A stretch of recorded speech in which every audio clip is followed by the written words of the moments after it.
Good morning, everyone. It's now 10 o'clock, and I'd like to call the meeting to order. Madam Clerk, could you conduct roll call, please?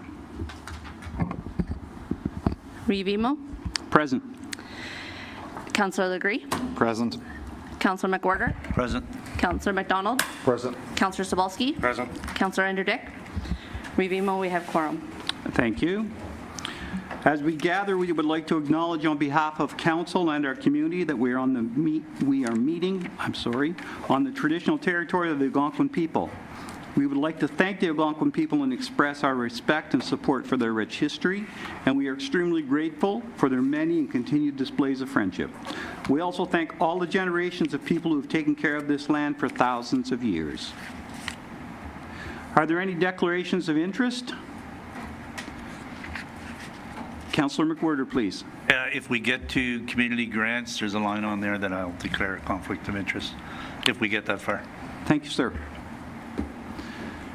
We are considering the budget items today, and we'll get as far as we can. And of course, Council recognizes and staff that we'll likely have to schedule a second meeting. Today's meeting is simply to go through the package and ask any questions for clarification. And with that, I would turn it over to our treasurer. Good morning, sir. Good morning. Thank you. Okay, so for today, for October 20th, for the Budget Committee, with the published agenda, we have the report that I have written for that, and then with that we have the attachments, which include the presentation, which is on the screen. I'll just quickly run through the report and then move on to the presentation slides. I was going to mention haven't been here at the town for a super long time. It's been about 8 weeks. It's been exciting. There's a lot of things to simultaneously become familiar with. So I've had a lot of help from the staff, of course, all the other staff, the department heads, and of course the deputy treasurer. So if there are any things this morning that I'm not thoroughly familiar with yet this morning, I'll look to them for some assistance in answering questions as they come up. So today we have this on October 20th. We originally had it prepared for October 1st because we're following the 2026 budget under the strong mayor powers. So with that, we have the budget timeline, which is posted on the town website that we're following. And when I go through the presentation, we'll note that there are results from the August budget survey, and also looking forward to questions that are asked throughout this meeting, and if things that we can receive direction from and follow up with at a following future meeting.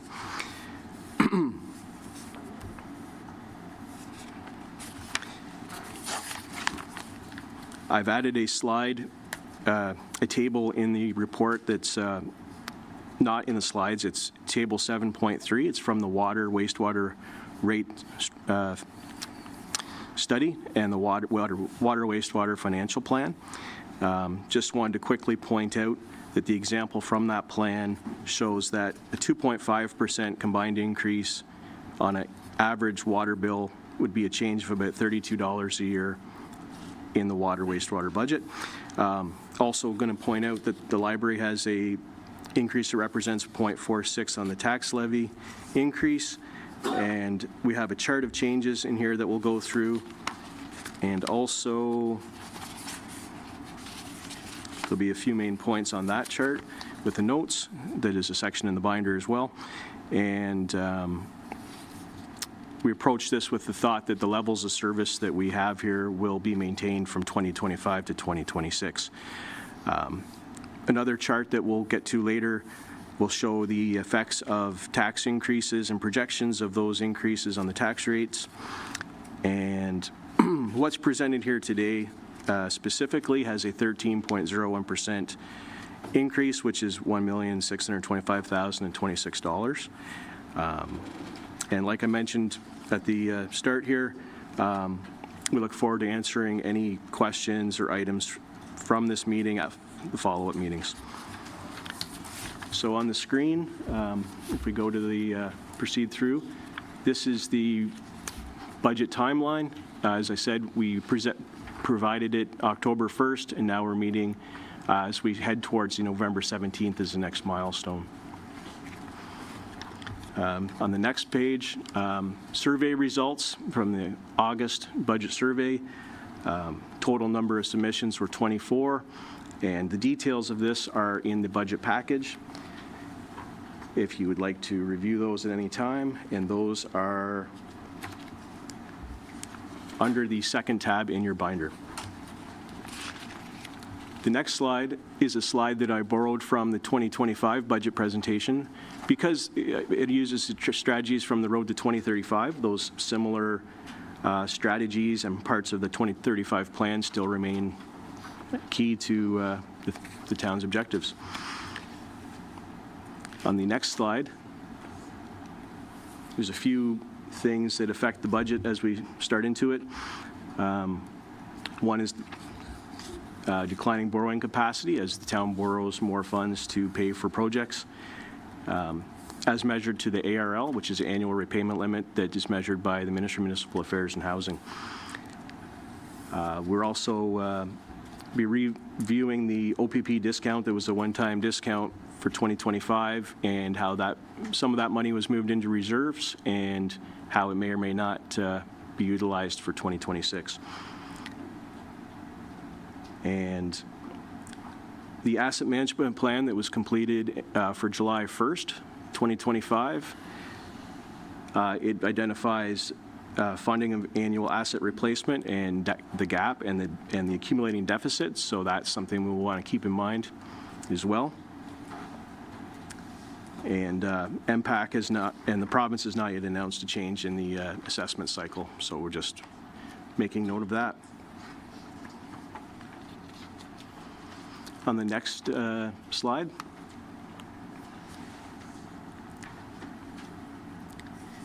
When we look at external funding, which we find very important and like to know exactly how much we're going to get,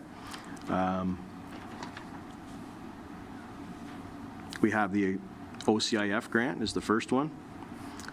So we're looking at an increase there, $34,998 over the previous year. For the next one, the OMPF allocation, at the moment, that's an estimate. So as we're looking forward in the budgeting process, we have to try to anticipate what that might be because we have not yet received confirmation at this time of the year, and we're waiting to see that to come up as we go. And for the Canada Community Building Fund, which we often call the gas tax, which it was before, we're looking at $268,224, which we would look at using to fund capital expenditures.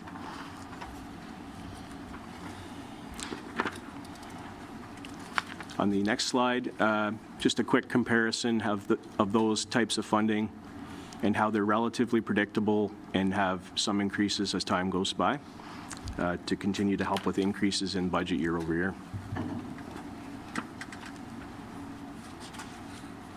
On this slide, we wanted to make note of what we often use as a tool, which is a 1% increase, which we would measure as $124,943.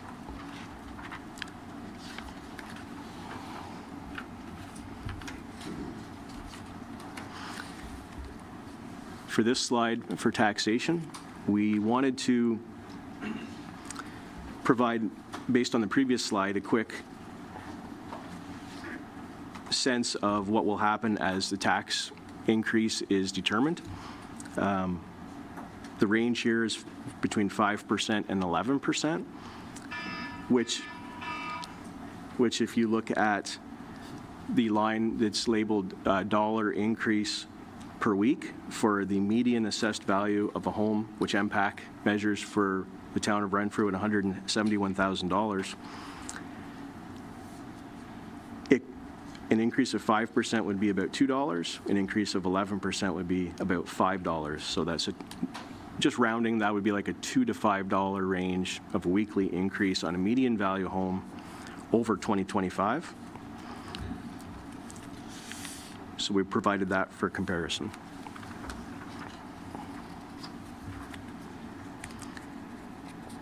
For the operating budget, probably no surprises here that taxation is the largest source of revenue. Also good to see that grants is a significant portion, and shows a bit of a breakdown there. The total revenue for 2025, as we see on that slide, was $22,839,656, and we're looking at it, anticipating it being $23,994,785, so an increase of revenue. In the inside the box there, we're illustrating the 13% presented increase in levy as a starting point, and a breakdown of that between operating capital reserve contributions and operating reserve contributions.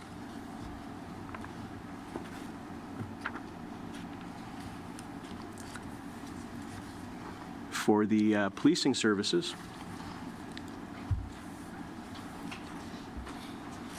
we are using an estimate for the annual cost for 2026. So when we see the $2.297 million, we're working with the information that we have received, which is that the OPP will be capping its increase to Ontario municipalities at 11% for this year, for 2026.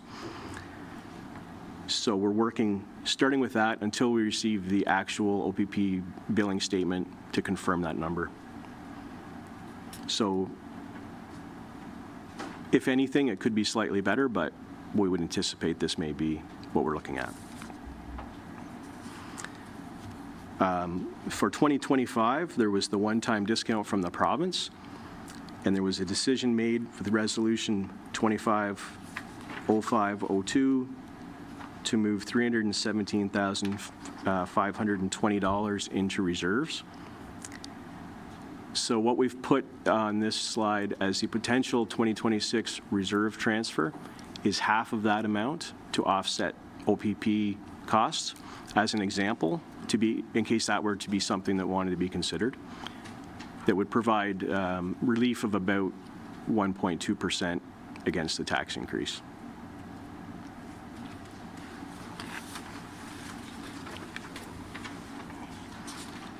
As I mentioned, the library increase would be 0.46% of an increase to the tax levy. So that sees the library basically at a stable, predictable level of service with a similar budget to the previous year. For the capital budget, which depending on the time today, we may or may not get to the capital portion after the operating, after there's questions and discussion. 64 projects are listed on the summary sheet that's in the binder, and that comes to a total of just shy of $21 million. That is, we can see, higher than the amount that was spent in capital in 2025, and we've prioritized all of those. So for when we come to that sheet, we can look at how they're ranked for priorities. And we have the department heads here. When we do get to capital, to dive further into the details that are on each of the capital request sheets that are also in the binder for each request.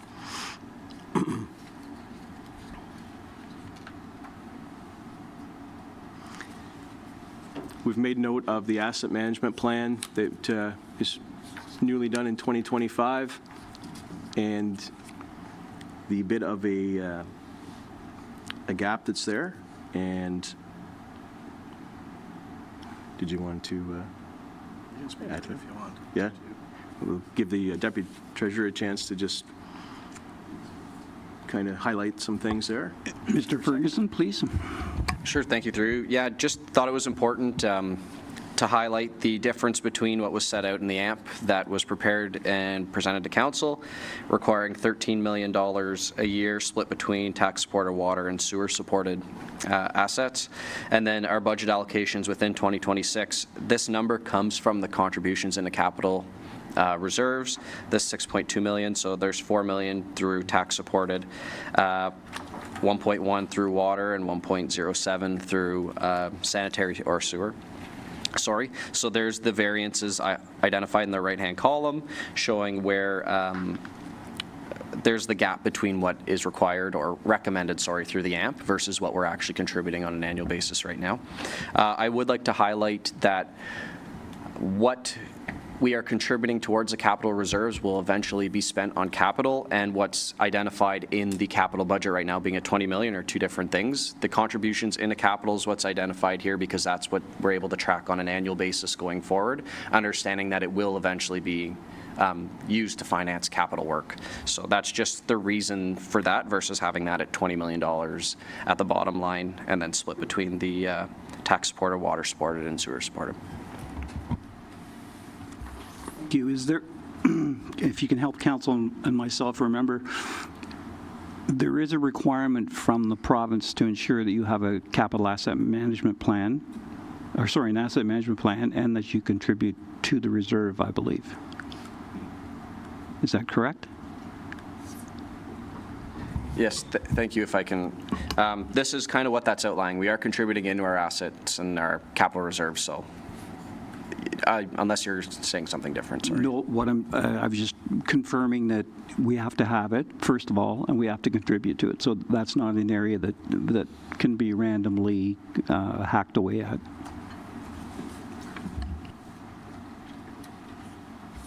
Do you want to do the reserve slide too? Sure. Yeah. Please. Thank you. Through you to committee. Next slide is the projected reserves for 2026. In 2025, you'll see the allocations and the financing. What's currently being identified in 2025, because the year is not closed yet or complete, are the allocations and financing based off of budget. So if a project was budgeted for $1 million and it came in at $980,000, there might be a $20,000 discrepancy there by the time year end comes, but right now this is based solely off of what was budgeted in 2025. So that's where we get our ending balance from so that we can start in 26. The allocation in 26, again, those are based off of an index, It's being recommended that we index them and move them forward in keeping in line with our asset management plan so that we can properly close the gap that was identified at that time. You will see that CCBF, which is the Canada Community Building Fund, and the OSIF, they're based off of actual rates from the province and the federal government. So those aren't ones that we can index, so to speak, but the discretionary reserves down towards the bottom, those are the ones that are indexed. So the financing column has been left blank. As discussed earlier, we'll get into capital, and once council determines the projects that they want to see recommended as moving forward, staff can then prepare some financing recommendations, and then you'll see this column be populated with ins and outs, and we'll be able to get a more accurate picture of the ending balances moving forward. Thank you. An index, you mean, what do you mean when you say index? When you were talking about index, what do you mean? Sure. So what we mean by that is the 2025 allocation into reserves. We've taken, I think it's 5% above last year. So the contribution in of 305 for facilities, for example, we've indexed that by 5% and increased the contribution in. Perfect. Thank you.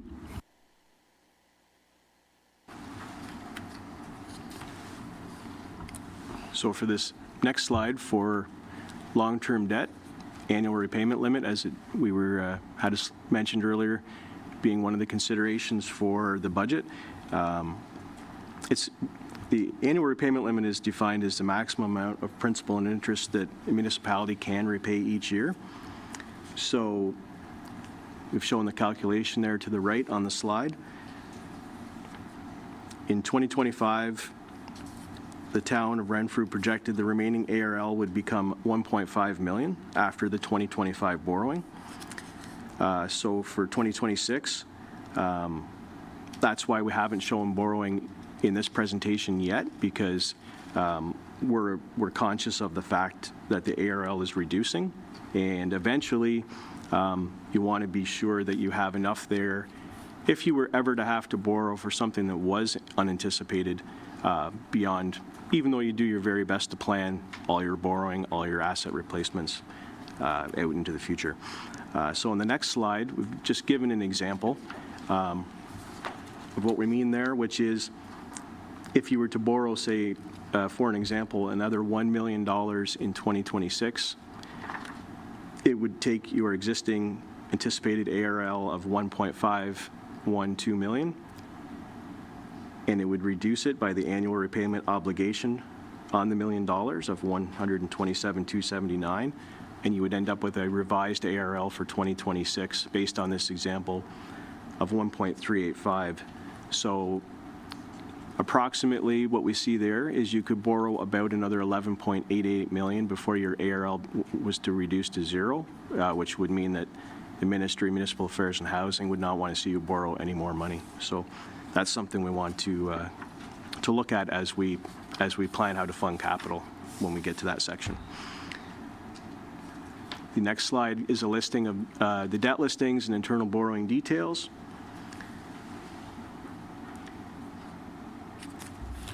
So with this slide, we're looking at the total taxation yearly payments. And so what we have there is that at the bottom subtotaled under taxation yearly payment is 2,580,296. On this sheet, we have listed at the top section under debt, the last two lines. One is for Mattaway Expansion Project, and one is for Argyle, Lockhill, and Hall Rehabilitation. One is for an amount of borrowing of 20 million, and the other is for the 6.726993. Those are debentures that are scheduled to be done now, and they're in progress. We're working with Infrastructure Ontario to complete that process. Those are the two that there will be debenture bylaw coming to the October 28th council meeting. So new information that we received on Friday afternoon was that it looks like there'll be a bit of a more favorable repayment than what is listed here on this slide. So what we're hoping is that it looks like there would be less of a total yearly repayment, which would mean less of a payment on the yearly taxation. And we believe that might be reduced by about 369,000. So if that's the case, then that would reduce that portion of taxation by close to about 3%. So that's some anticipated positive, less of a pressure on the budget.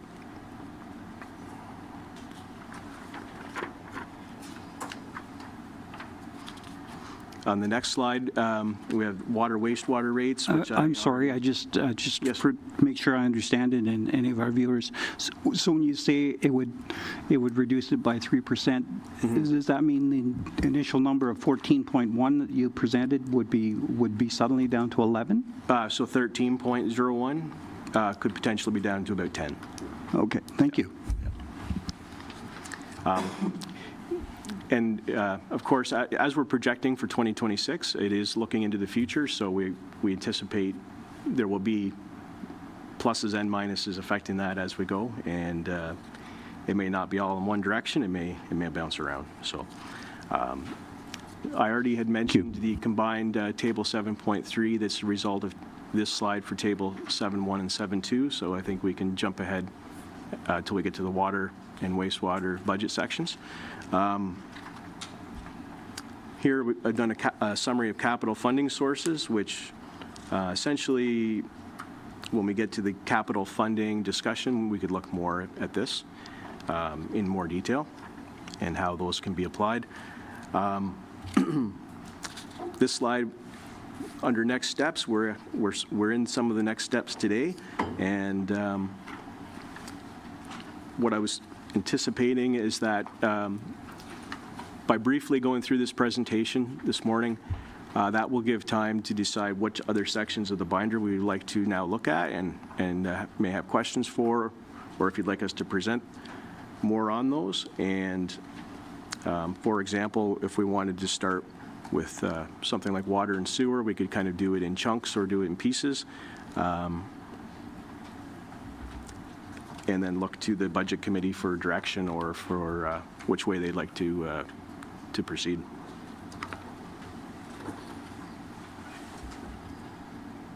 Councillor McDonald. Thank you, Reeve, and through you. Director, I'm at the operating budget revenues on that page. Basically, the 2026 levy, and you have in red 13.1%. Okay, is that including, we had an email the other day with regard to some items that were identified. Does that include that? Because we have 13% there. So is that the baseline where we're starting at is 13%? Yes, any changes made note of in the emails are part of this number. Thank you. If that answers your question. Councillor McWhorter. I have a question going back to the beginning. So once we produce the budget and present it to the mayor has till December 29th to veto it if our changes or amendments, and we only have till January 13th to overturn that if that's the decision of this council. There are no meetings scheduled from the look of it till January 13th. Is that possible that we can call an emergency meeting for the first week of January if we need to overturn any veto he decides to do to us if he's not in agreement with our changes? Okay, thank you. I'll turn to the clerk for advice. Thank you, through you, Reeve Emo. So based on the time schedule under the strong mayor powers, when council or when this budget committee provides their changes, their amendments to the mayor has up until February 1st to declare his budget. Once he's declared his budget, that's when the clock starts. So once he declares his budget, council has 30 days. So if he declares the budget in December, then council would have 30 days, and absolutely special meetings can be called at that time. If he selects not to declare the budget until sometime in January or February 1st, again, that's when the clock starts. I know the timeline that is currently in the binder presentation, that is based on that was kind of the proposed expectations. That way the budget committee has until November 17th to provide him any changes and amendments. The mayor is currently on leave. When he's back in office, which is currently December 12th, then he'll take the time to review. And it might be encouraged that any declaration maybe be held till January so that we're not interfering with kind of holiday schedules, but the mayor can make that decision at that time. Supplementary? Yeah, so we have 30 days or 21 days from the day he vetoes, and he does have to give notice 2 days prior if he is going to veto our amendments. Madam Clerk? Through you, Revimo. I want to double check my time schedule on that. Once he passes his mayoral decision, I believe it's 30 days. Oh, sorry, the CAO does have that timeline. Thank you, CEO. So through you, Reeve, when the mayor proposes a budget, council has 30 days to make any amendments that you wish to do. After that 30 days, the mayor has 10 days to veto. That 2 days of notice of intention to veto only applies when he wants to veto a bylaw, does not apply to the budget vetoes. If there are no vetoes done in that 10 days, then the amendments that council has proposed are deemed in effect at the end of that 10 days. Only if he then issues a veto within that 10 days for anything, a new clock starts for council of 15 days to override the veto with a 2/3 vote of council. And further to the original schedule that was put in here, that was originally proposed and discussed prior to the leave received, the leave of the mayor. So November 19th is not likely the day that it's going to be proposed at this time. Thank Supplementary? you. Sorry. Through you. I just wanted to clarify because it's a lot of work to do this, and then to have someone afterwards, we're all done, we made the amendments, cut whatever we had to cut, and come along and just veto us. It's hardly worth doing if that's the case. I'd like to know that there is an option for us to argue about that at least. So, thank you. Okay, and Madam Clerk, a supplementary? Thank you, through you, Reva. I would just note that based on the mayoral decision that was made, the Budget Committee does have 45 days to review it at this time. So that timeline is still in effect. Okay, thank you. So does council wish to proceed as the treasurer has indicated with wastewater and water at this time? Sorry, Councillor Sobolski? Thank you. Through you, Reeve, if I can get a couple quick questions clarified. Sure. Just when it comes to the debenture for Mattaway MyFM. So am I understanding right that we've yet to sign on a debenture for the MyFM in Lockgill? I'll turn to either the treasurer or deputy treasurer. Deputy treasurer? Thank you, through you. Yes, that will be coming to council at not the next council meeting, but the 28th. Those are where council will see all the debenture information as well as the adopting bylaw in order to actually lock in and sign into the debenture. Sign on as part of a debenture, sorry. Okay, Councillor thank you. Spolsky? Yes. So is there a number available how much we've spent on interest over the last two budgets on our construction loan? I do believe that we pulled a certain amount in, I forget what budget, but I know that we used at least 3/4 of that in interest to pay the construction loan. So we've continued to do this for a second full calendar year that we're just paying interest. If I could have that number, I would be really interested to know. Deputy treasurer? We can provide that at a future meeting. I don't have that available on my fingertips right now, but we can provide that for sure. And do you want 24 and 25? Councillor? Yeah, Reeve, if possible, through the Deputy Treasurer, if we could get those numbers. If I'm not mistaken, 2024, we were up near $750,000 we spent just to pay interest on this particular construction loan. So we've gone another calendar year without setting in a debenture. That's an awful lot of money just going to interest. That's highly alarming. Thank you.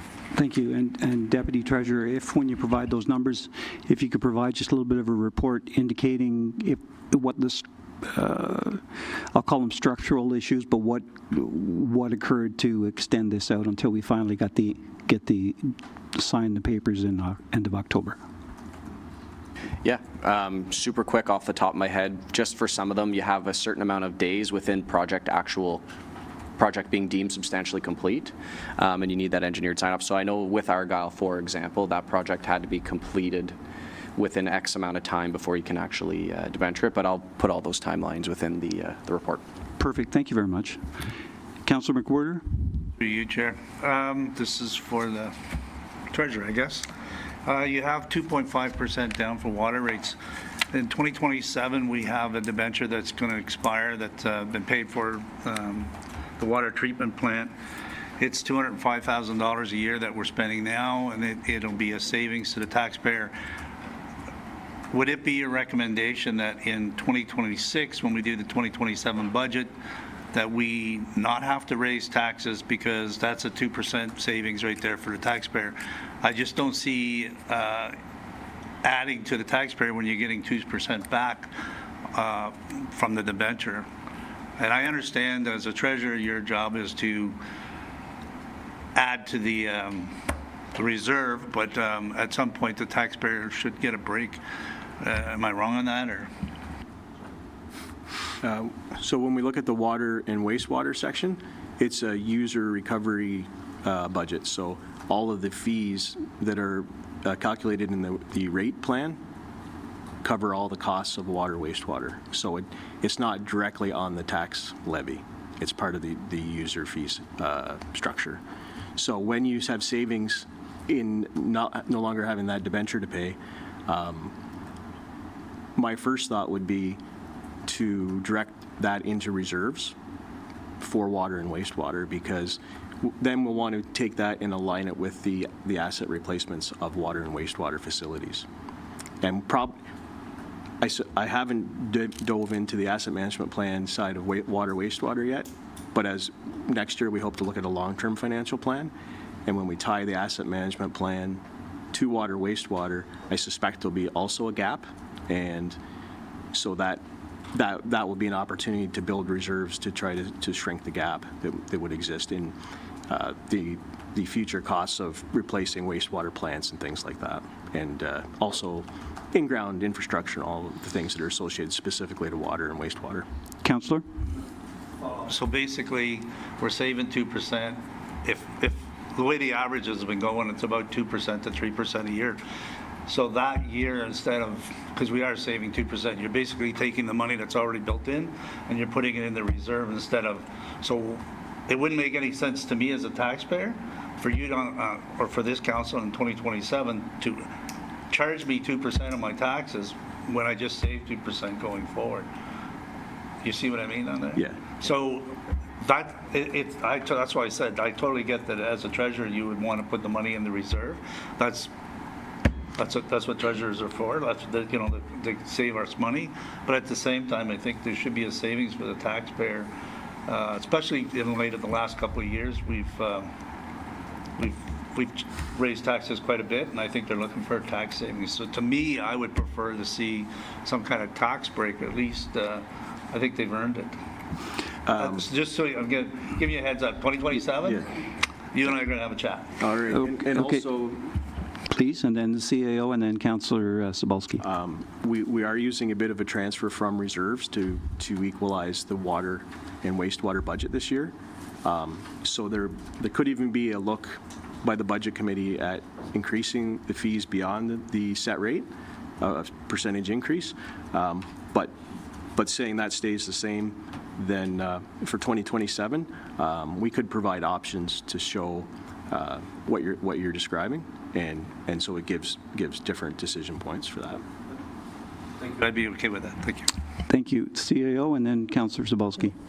So through you, Reeve, one thing to also keep in mind with the water and sewer rates, these are based off of the long-term financial plans specifically for those departments, which do need to be updated every so many years when we reapply for our licensing renewal. So when we apply for our licensing renewal, I want to say the recent legislation, you have to have a plan that goes out at least 7 years. I'm not sure when our next renewal is, but being that our 10-year one went from 2021 to 2030, I'm imagining that around 2027, we will be looking at needing to update that plan, and that would be taking into account any reductions in debt payments in the water and sewer, and looking at that when the plan is proposing new rates at that time as well, because our renewals for those licenses do require a minimum of 7 years, and most of us do a 10-year one, so that way when we renew our license, we get the license twice during that time period instead of just once, without having to redo it again. So just so you know, that's probably the timing in which we will be updating that plan regardless. Thank you. Councillor Cebulski. Thank you. To you, Reeve. I do want to get into the nitty-gritty. This is something I enjoyed last time, but I do have to follow up maybe a bit with Councillor McDonald and talk about the email that was sent in regards to 3 missteps from last year. I don't want to say missteps. I don't want to point fingers. It's a big job. It's a lot of money. But on the other hand, there's $975,000 there that we have to come good for in our 2026 budget. And it appears the easy solution has just been added to the taxes, which is added to our residents. I would like a better solution than that. I know it's not an easy solution, but I'm having a hard time asking our residents, although maybe the money would have been asked for them last year if the funds were calculated in accordance with the way they could have been, but $975,000 being asked of them right off the start to make up the difference of something that wasn't caught last year. So is there another option? At what point does it stop falling on the taxpayers to make up the difference of these shortfalls or these oversights? Thanks. Okay, I don't think we have a ready solution for that, but as we go through the process, we'll have to keep it in mind and ask for solutions. You're right. Thank you. And it may involve, if us falling on their swords, which we should, and offer the apology for not catching it, and because we sat through the budget meetings as well. But, Councillor? Yeah, thank you, Reeve. And with respect, yes, falling on the swords is good, but it feels like it's an annual routine now. I just don't like the idea that it's easily passed over to the taxpayers. Sorry. No, So- I think we all agree. Thank you. Okay, and any further comments before we move with the treasurer's suggestion to move to wastewater and water? Yeah, I think that was your suggestion, is where we'd start in the binder? Sir? Just in follow-up to that, part of that, what occurs in that situation is a rate increase instability. So what you're describing is you don't want a disproportionate increase year over year. Is the goal is to have a more smooth transition of rates every year that's predictable. So there's a few different ways that you can consider that. One would be when we look at the long-term financial plan, that should give us more kind of guardrails and keep us, more conscious and watchful of what might be variances.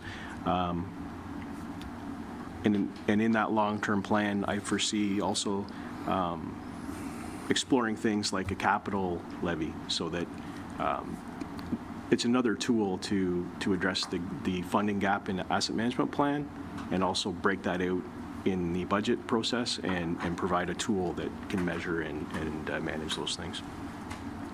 Okay, thank you. Councillor Legree. Through you, Reeve Emo.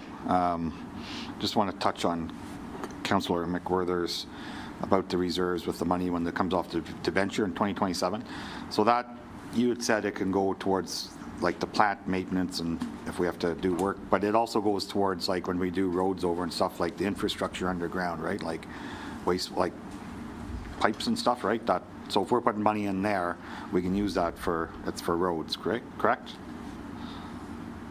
Yes, any infrastructure that's water and wastewater related. Okay. So yeah, like Yeah, the so I'm underground okay with it linear. going in the reserves because we have massive amount of road construction we need to do over the next few years.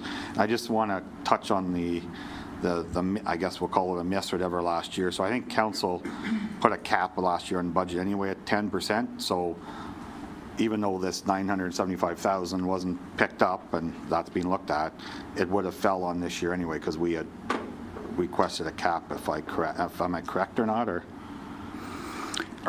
was it staff direction on 10% budget for 2025? Deputy Treasurer? I don't think it was a formal cap. I don't think it was either. I think that was based off of where the levy was on the day of the last meeting. I think there was some discussion to get it down to 10% based off of rewatching the meetings. And correct me if I'm wrong, I'm happy to have that conversation, but I think there was discussion to get the levy down to 10% with the use of reserves. So I can't say, obviously, what would have happened if all of those items would have been in the budget, if there would have been a reduction to get it down to 10% or 15 or whatever. I simply just can't speak to that. But at that time, if there was $100,000 extra in there, you might have financed 100 more out of reserves. And then when that money disappeared in 26, you might see that on the levy anyways, for example. But Thank you. Councillor McDonald? Thank you, Reeve, through you. And to follow up on what Councillor Reeve just said, the issue is, though, that there were mistakes identified from last year. And that's the issue I have. It's nice to say, well, we would have had to pay it anyway. But there were identified 3 major issues from last year. And my concern is, too, as we move forward with this one, how are you going to confirm that there was no mistakes being made this year? That's my issue. That's a substantial amount of increase to start off at 13% to make up for mistakes. So I have real concerns about that, and whether or not we paid for it last year or this year doesn't matter to me. There were mistakes made, so thank you. Correct. Thank you. Okay, so we'll, to the treasurer and the deputy treasurer, are you ready to move forward with your plan of going through water and wastewater? And just tell us which tab it is, please.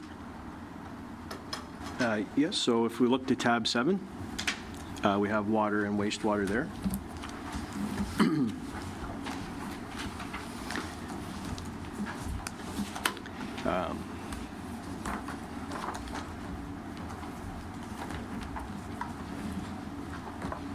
I'm wondering if we want to start with the department head giving an overview of water, wastewater, and how that might have affected some of the changes.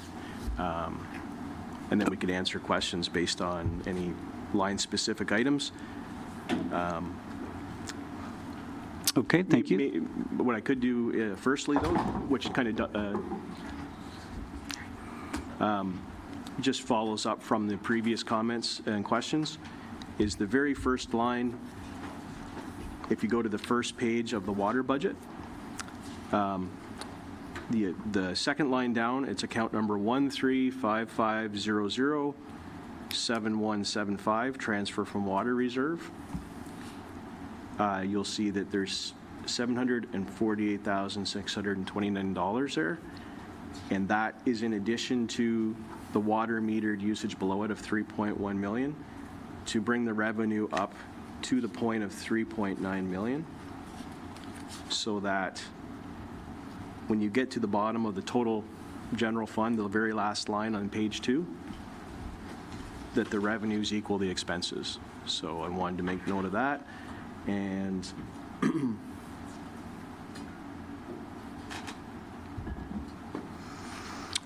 from there, perhaps the department head might want to just give an operational overview. Okay, thank you. Can we have the operational overview? Thank you. Mr. Withers.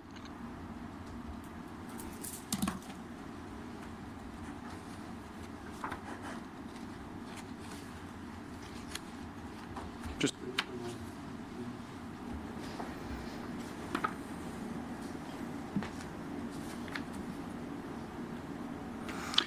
And as we gather our thoughts, I believe the very salient point you made, Treasurer, was that the 3.936 in expenses has to match up to the 3.936, the $3.9 million in revenue. That's correct. And then just add a couple other points then. Once you look at the first 2 pages of the water budget, the next 2 pages are the sewer budget. And it's the same with that. It also has to come to zero because there's a portion of revenue there and a portion of expenses. And there's also a transfer from reserves at the beginning of the revenue section for the sewer draft budget as well, of 707,799 to bring it into balance. And contracted services are one of the larger expenses in these budgets because Aqua is managing those systems and they're under contract. And so we've also added the pages that are titled Major Maintenance 6-Year Forecast, Budget Summary for Council Approval, which are titled from the Ontario Clean Water Agency. And we've highlighted the numbers for 2026 that are recommended capital and major maintenance. For water treatment, it's 727,000. For water distribution, it's 217,000. And on the following sheet for facility, for wastewater treatment, there's another 2 highlighted numbers. And each of those highlighted numbers corresponds to a specific account line in the other budgets. We have our 2-page budget that has all the accounts and year over years. They translate directly onto those budgets. So, Deputy Treasurer? You're right. And then, sorry, committee, just two pieces of info. The water meters are also second phase of the water meter project from 25-26 is also included in here. There is a report coming to council at one of the next council meetings that is the actual agreement. Council has seen the previous report where we discussed the intention to negotiate. Neptune Technology Canada has also brought a proposal back to staff to bring to council for award or an agreement and some discussion. So those actual proposal costs aren't reflected in here yet, but council will see those actual costs at the next council meeting, sorry, the 28th council meeting. Secondly, whether you're in operating or water and sewer, you're going to see wages are grouped into one account. They're not split out, sorry, they'll be departmentally grouped, but they're not going to have $2,000 in vehicle 1, $2,000 in vehicle 2, $2,000 in vehicle 3. They're all just going to be in a parent account. And then the actuals, when we actually are recording actuals, are going to be split out amongst the appropriate accounts. It's just for budgeting purposes. You're just kind of throwing a dart at a board to get the $2,000, $1,000 amounts all the way down through. You'll see rec has a parent account for X million of, or X 100,000 of wages, same with water, same with sewer. And I just thought that was important to highlight because sometimes you'll see $0 in wages and it's just, there'll be actuals there just won't be a budget line item. Thank you. And Mr. Withers, are you ready to go? Yeah, I'd be glad to. Thank you. My review is going to be probably at about 25,000 feet, I'm going to say. The manager wasn't able to make the meeting, but I do have some notes from her here. So as Aqua has had the opportunity to run our plants, they have kind of fine-tuned their needs in terms of consumables, chemicals, supplies, different things. The initial kind of years, the startup, were kind of a bit of a guesstimate in terms of what the operational requirements of the plants would be, and of course feeding off of our operation as well. So some of these numbers have just been tightened up in terms of plant operation costs, slight increase in the collection distribution, again just due to a better understanding of costs going into year 3 of the contract. The variances in major capital are mainly related to the filter 3 media, so that's the water treatment plant, so that does need to be replaced. This is what actually filters our water, and that media, so they do backwash that from time to time, but that media itself has a lifespan, so that does need to be replaced. That was part of the health and safety water stream grant that we did put in for, but we don't have any update on that. So if we do get a grant for that, that will assist on the costs for that. Just going through the budget itself, so a lot of this salaries, benefits, postage, shipping, property taxes, a lot of these numbers are essentially just as a result of operating the facility. No changes that we're specifically recommending, with the exception of any that are required for in terms of changes to insurance premiums or wages as a result of OPSU contracts and things like that. So the bulk of what you're seeing in terms of the variances are related to contracted services that are flowing from the minor and major maintenance forecasts that are supplied by Aqua. We have worked with, for the last couple of years, we have worked with Aqua on a 10-year plan for minor and major maintenance for both the plants and the linear assets. And Aqua has a fairly robust kind of operational, I'm going to say, threshold in terms of where they like to see the assets at, both in terms of like your hard assets, like your filters, and your pipes and tanks and different things, but also in terms of your day-to-day operations. So in terms of your IT infrastructure and networking and the software, there are some of those elements are outdated and do need to be replaced very shortly. So we have kind of tried to work with Aqua as part of their minor and major maintenance to determine what is essential and what we can kind of push back a little bit without being negligent. And so I think what you have before you in terms of the contracted services, that is a pot of money that represents all of the 2026 maintenance items for both the plants, wastewater and wastewater plants, and the linear assets. And so we did go through a process of kind of whittling down what is really necessary and what we can defer, if at all possible. And if there are any specific questions, I can certainly respond to them and look for some notes here on our draft. Thank you. Thank you, Councillor Legree, and then Councillor Cebulski. Did I see your hand? No. Okay, Councillor Legree. Sorry. Through you, Reeve, to Director Withers.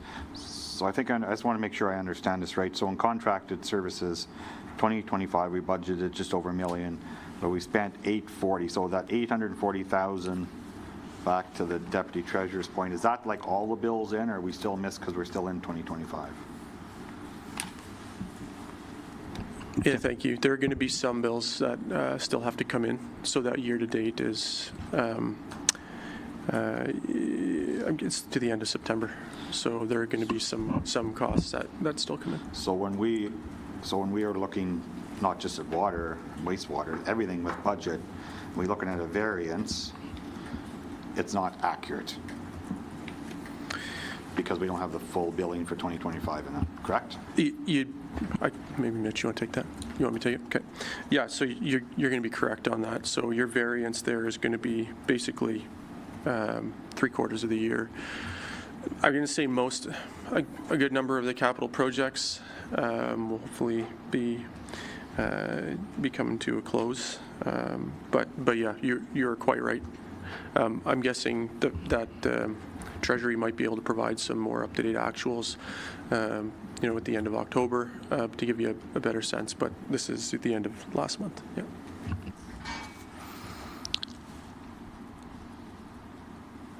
Okay, thank you. And quickly, the SCADA replacement, is that for all of our lift stations, or I believe that's the advanced technology that allows them to be monitored at a distance, and all of our pump stations, I'll call them, were needing to be replaced. So will this be the end of that project? Sorry, through you, Chair. Could you just give me a line number? Sure. Well, it's on the Aqua page 1.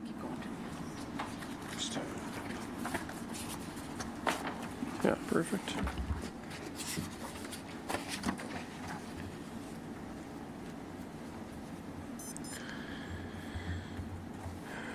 Major capital water treatment.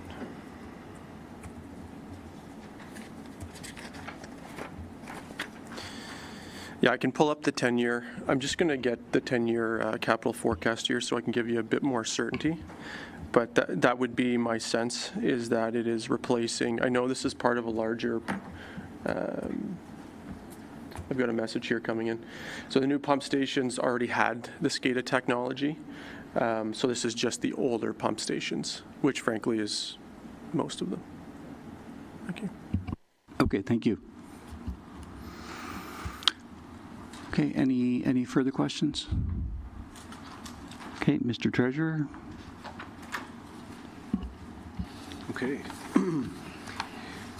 So if I understand, there's no more questions on water and sewer from the Budget Committee?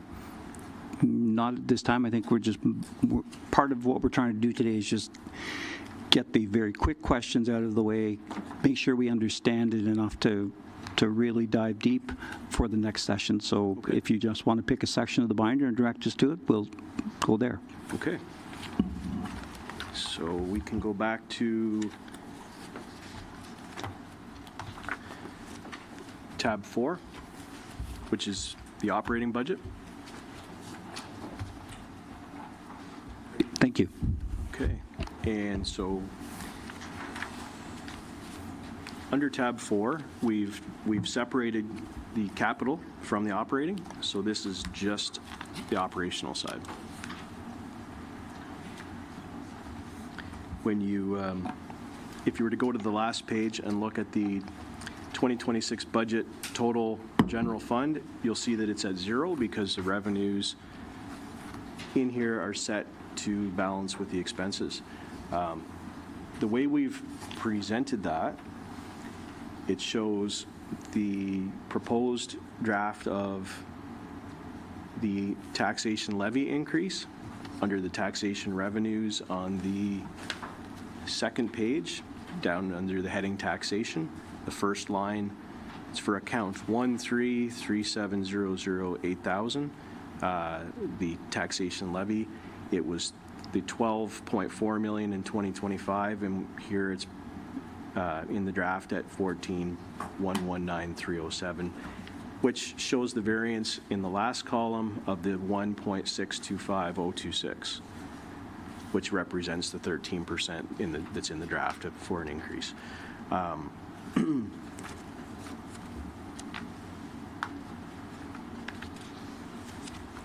So what we've done here for the operating budget is we've taken all of the departments' submissions of their budget information and compiled them into here. And they've worked with the new account structure that is being used, once again, for the 2026 budget like it was in 2025. So that's where we're seeing, as we go, that things align, or if we see things that are jumping out, we look to see if the counts are being refined as we go to where they were intended.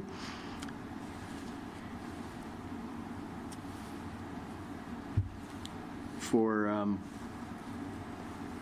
a number of the revenue sections, you'll see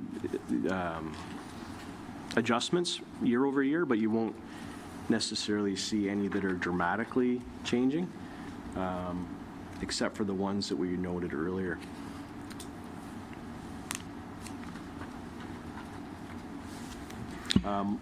So when we move to expenses, so the total operating revenues, I should make note of that on the, you get to the bottom where all the operating revenues total, they were before 22.8 million, and then this draft, they're 23.9 million. So an increase in revenue of 1.155 million. The first operating expense section is election management. You will see a difference there because as we are hitting the 4th year of the term, 2026 is an election year. So the expenses for to run an election are there. They're in there at $32,050 versus just the $7,200 that was in there in the previous budget. And those are the costs that will allow the election to be run and cover the costs of it. And the Deputy Treasurer is going to add a comment to that, and then I was going to see if the clerk wanted to give a kind of an overview of the election costs as well. Thank you. Deputy Treasurer? Just super quick for council's knowledge, being that this is a once every 4-year practice, the election, there's actually, if you're in the revenue line item, there's actually an offsetting revenue line item on an annual basis. There's a contribution into the election reserve, and there's the $32,050 that offsets the actual budget expense for election in the expense section.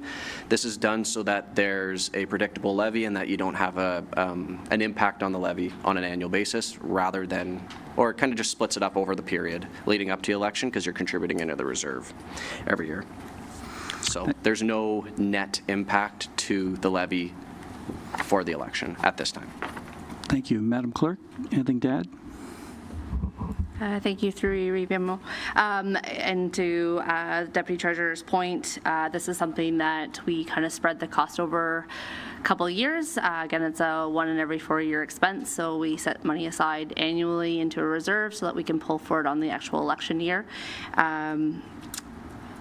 We're basing costs on previous elections. Most of it's fairly standardized. We've already put out and received our contract for alternative voting, and actually an information report will be coming forward to council, I believe, next week. It's already on the agenda, which kind of gives you an update on that process. So most of our expenses, or at least our overarching expenses, have been identified, and then the regular costs of supplies, additional training, those type of things are identified in the budget and broken down per line item. Thank you. I just have a couple of specific questions. The interest from other funds and interest earned on own fund. What is the interest from other funds, and how is it distributed? I think I know the answer to that, but I think that might be of interest to others. And that's line item 3039775. It's on the front. It's on the first page. Deputy Treasurer. Thank you. Yes, 3 years. So a couple of these, we have income from investments, interest earned on own funds, and from other funds. Other funds, these all got grouped down from like 20 accounts into 3 now, so bear with us here, because they also have penalties and interest and taxes above it. Own funds is generally our bank accounts. Other funds would be interest earned on items like AR, stuff like that. For example, income from investments would be any of our investments that's earning interest on a monthly basis. So those would be the breakdown. The penalties and taxes is on actual tax arrears. I will make a note, thanks for providing a segue. The PT module, the property tax module in VATM, the new software that's providing this budget, that module specific is not caught up to date as of today, the printout date. What that means is not anything catastrophic. It just means that we haven't ran the final billing, so to speak, in the new software, because we processed it in the old software and printed the bills out the old software. So the year to date is going to look skewed as if we've only billed $5 million. And then the penalties and interest taxes one in that same revenue line item that the Reeve was pointing out looks low at $70,000, but because we haven't processed formally interest through that PT module through VATM, that's why you're not seeing that actual data updated there. That being said, that's being worked on right now with staff and VATM. But to circle back to the Reeves question, I hope I answered that with our accounts versus AR versus, okay, thank you. Thank you. Now, and the WSIB reserve, my impression is that it should be going down every year because there's a limit as the time when people can, when our liability lowers. Is that a fair recollection of what's going on? The WSIB reserve, I think, was put in place because we used to be Schedule 1 or Schedule 2. I can't remember the numbers. Treasurer, please. Yep, so I had asked the same question when we were getting this compiled, and about Schedule 1 versus Schedule 2, and so yeah, WSIB is invoicing us actual costs back from those previous claims. And so we look to try to tie the transfer from what is in the WSIB reserve into the budget to the anticipated costs for 2026. And the money is in the WSIB reserve to cover those costs if they were to be different than anticipated in the budget. And then we're no longer on that schedule. Now we pay the set rate, and that's tied to payroll volume. Okay, thank you. And then my last question is, when is MPAC a little quicker in capturing last year's builds and reassessments? Because sometimes we've been behind. I know they made a real effort to make sure that it's fairly quick. Is there any revenue coming later on that we weren't anticipating because MPAC is caught up? So first part of the question, MPAC has been catching up on their supplemental billing. So I believe it will be the same in Renfrew County as it was in Lanark County, where at one point people could see a supplemental tax billing that goes back 2 to 3 years, to more commonly now being only about a year behind, based on when the roll closes and based on when their construction is completed of their new build. So that is getting better, and that's also it's more beneficial to property owners too, because there's less unpredictability for them and less of a shock when they get multi-year supplemental.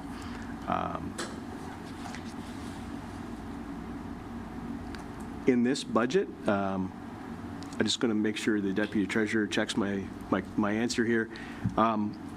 The tax levy is inclusive of the payments in lieu of taxes as well, and it's also, there is no separation of supplemental tax as a revenue line. So I anticipate, based on the MPAC's projected growth, which is only like 0.48% for the moment, that is what we've used there to extrapolate the levy. So it's all in that one taxation levy line. Deputy Treasurer? The supplemental taxes are not an independent line item. We don't, historically anyway, I can only say what I've seen. We haven't budgeted for $10,000 of supplementals in 2026 or anything like that. What's here is what we're going to bill. So PILs and taxation based off of the assessment roll. If we get supplementals throughout the year, it'll be in addition to this line item. Okay, thank you. Council, any other questions?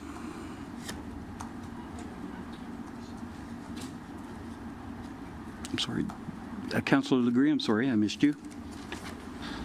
Through you, Reeve, to the treasurer. So anywhere I see, like, I'll just use canteen sales as an example. I know it's a small amount, but we budget in 2025 $1,600, actual $0, and then we're budgeting another 16. Or we're budgeting $0. That just means because it's moved to a different line item, I'm assuming. Yeah, and so they just kind of wash then. Deputy Treasurer? Yeah, this is just part of kind of the transition from the old software and old codes to new software, new codes. We're just kind of consolidating some of these line items. So the actual revenue for that canteen sales is currently reflected in miscellaneous revenue. You'll see those accounts are being consolidated.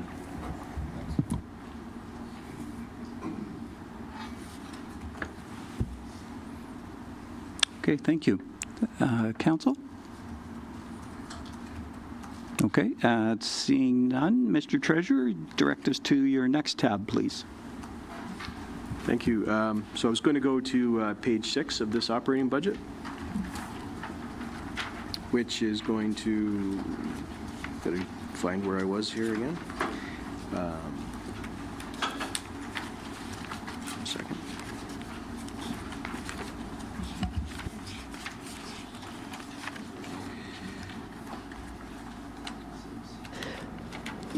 For the photocopied versions, the page numbers are not showing. Page 6 starts with the clerk section at the top and expenses for clarity. Yes, thank you. And I was going to go down to point out the line under corporate management for the account that's labeled legal. It's the fourth one up from the bottom of the page. So there is a budgeted decrease of $230,000 in legal expense for 2026. So that's a reduction in expense that reduces the budgetary pressure.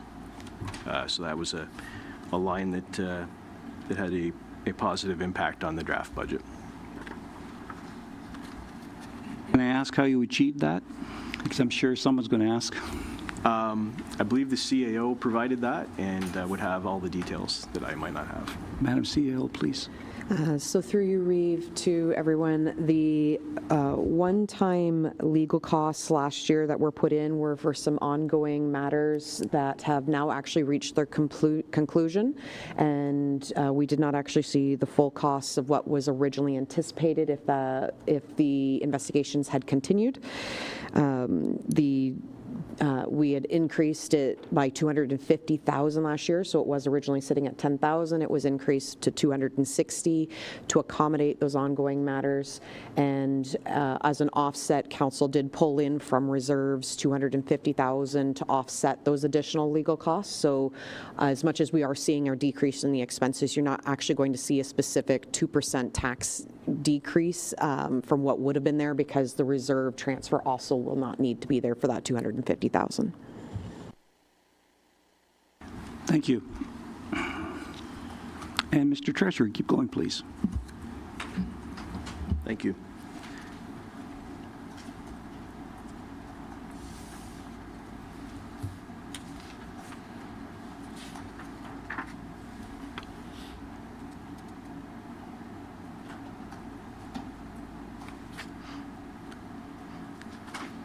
So on the following page at the bottom, we have reserve transfers to and from.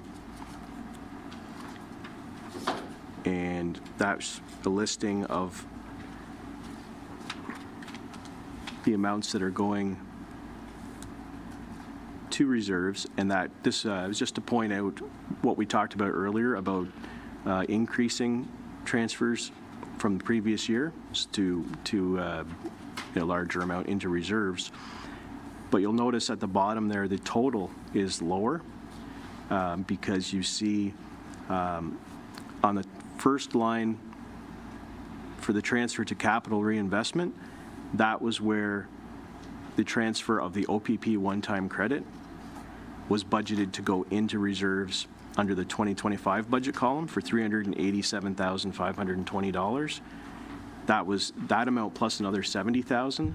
So when we go over to the 2026 budget column, there's still $70,000 there, as there has been in the past.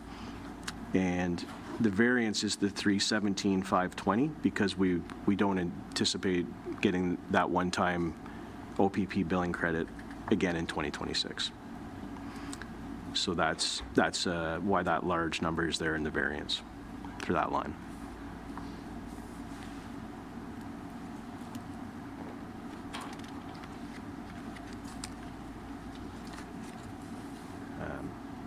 Just going down the list here. I would say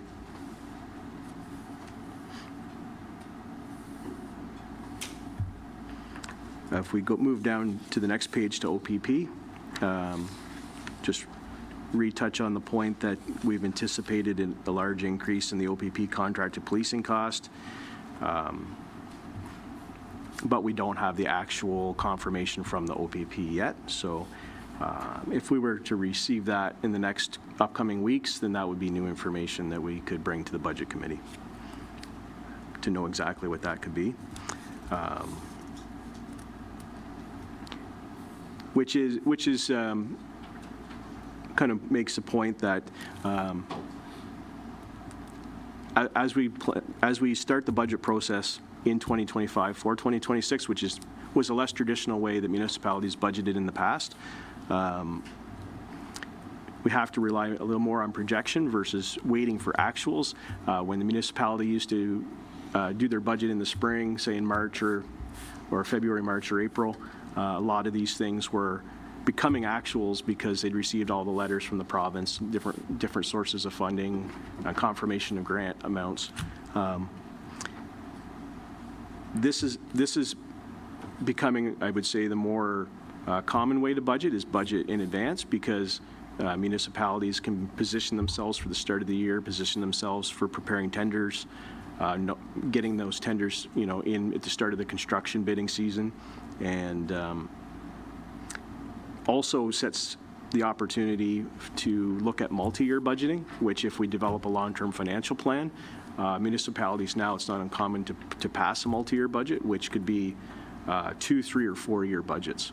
And the municipalities that are doing that, once they have that set up, they essentially have a shorter budget process where they can review what they've already passed when that year comes up, just in case there's any major discrepancies. But if not, they essentially already have a budget in place for 2, 3, or 4 years that sets that consistent, not only the tax rate will be known, but like the capital schedule will be known. All those things are part of a larger arcing plan, which I would say municipalities are finding a benefit, and that it's a good direction to work in. So from there, I'm thinking we could check, because we're going through here different departments of the town, that we could check with the department heads and see if each of them has any things that they would like to highlight, because they had built this budget and provided it to Finance Department for each of their sections. Okay, thank you. So which department head would like to go first? Oh, so, I'm sorry, Councilor Legree. Through you, Reeve Emo, to the treasurer, just since you brought it up. So going forward with the budgets, will we see, like, we only have 2025 budget, like, well, next year will we see 2025, 2026 with the new software? Or is this what the, because I'm kind of struggling with this, I'll be honest with you, because like these pages were printed October 1st, 3 months before the period ended. We don't know how many invoices beyond that 3 months is not on here. Like, I like looking down the variance and seeing, like, I want to see actuals. Like, budget doesn't really mean much to me going through a budget. I want to see what they actually spent. Like, this must have been tough for directors in July to put a budget together, and they don't even know what the actuals were for the year they're currently in. So I'm just wondering what the process is. I'm sorry, I'm kind of jumping the gun, but for like 2027, like, is this what we're going to see again, this exact thing, or will the layout be different, or? That's something we can discuss. One way I've seen it done, and I've done it in the past, not municipally, but in other budgets, is if you have your actuals to say to the end of the third quarter for September 30th, you take that number and you add your budget. You have your budget portioned for October, November, December, and you add the actuals to the end of September to the budget for the fourth quarter, and that projects your actuals for the end of the year as a planning tool. It's going to change, but it gives you a sense if you're on track, because usually there's a monthly consistency, or even if it's seasonally adjusted, like some things are done more in the summer or some things are done more in the winter. You can account for that too, and because you're 3/4 of the way through the year, you're fairly confident that trend will continue and that you should be on track, especially as the department heads are managing their budget.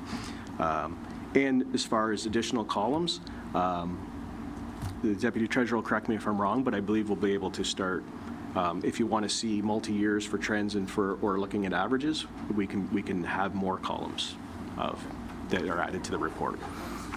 Deputy Treasurer. When we created this report, we actually hid 24 and 24's budget actual. If council wants for the next rendition, we can just throw those columns back in there, and then they can take a look, and then they have a multi-year and like comparison that they could have. It was simply to get this report on here without making it too small and too scrunched up, but we can happily get 24 back on here. Thank you. And when you say hid, it's a mechanical process, not a desire to keep the numbers from council. Yeah, I just want, we have viewers and sometimes they only hear a portion of it, so I wanted to be clear. Thanks. Any further questions, comments? Okay, so do we have any volunteer director? If I can make a recommendation, I think rather than jumping to director, why don't we just go through order of department? So Clerk Carolyn already addressed election. Did we discuss clerks while you're at it? No, we didn't. Maybe we just go section by section that way, and then Perfect. if directors follow along, they can jump in. Okay. Yeah. So I'm going to have to vacate the chair, and I'd announced that to council as I have a previous commitment.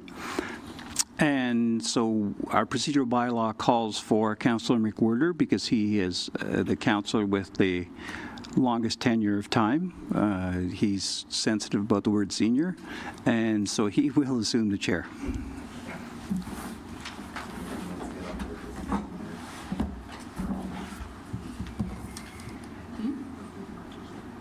Sure. We need a recess. Okay, so we'll recess the meeting for a few seconds to allow council to do bio breaks and stuff, because to the public, if everybody leaves or one more person leaves, there's no longer quorum.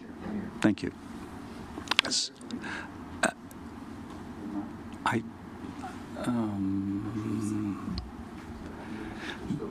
The only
Hello, and we're back for the budget talk. I'm filling in for Reeve Emo, who is filling in for the mayor. And we'll go ahead and start with Clerk Eric.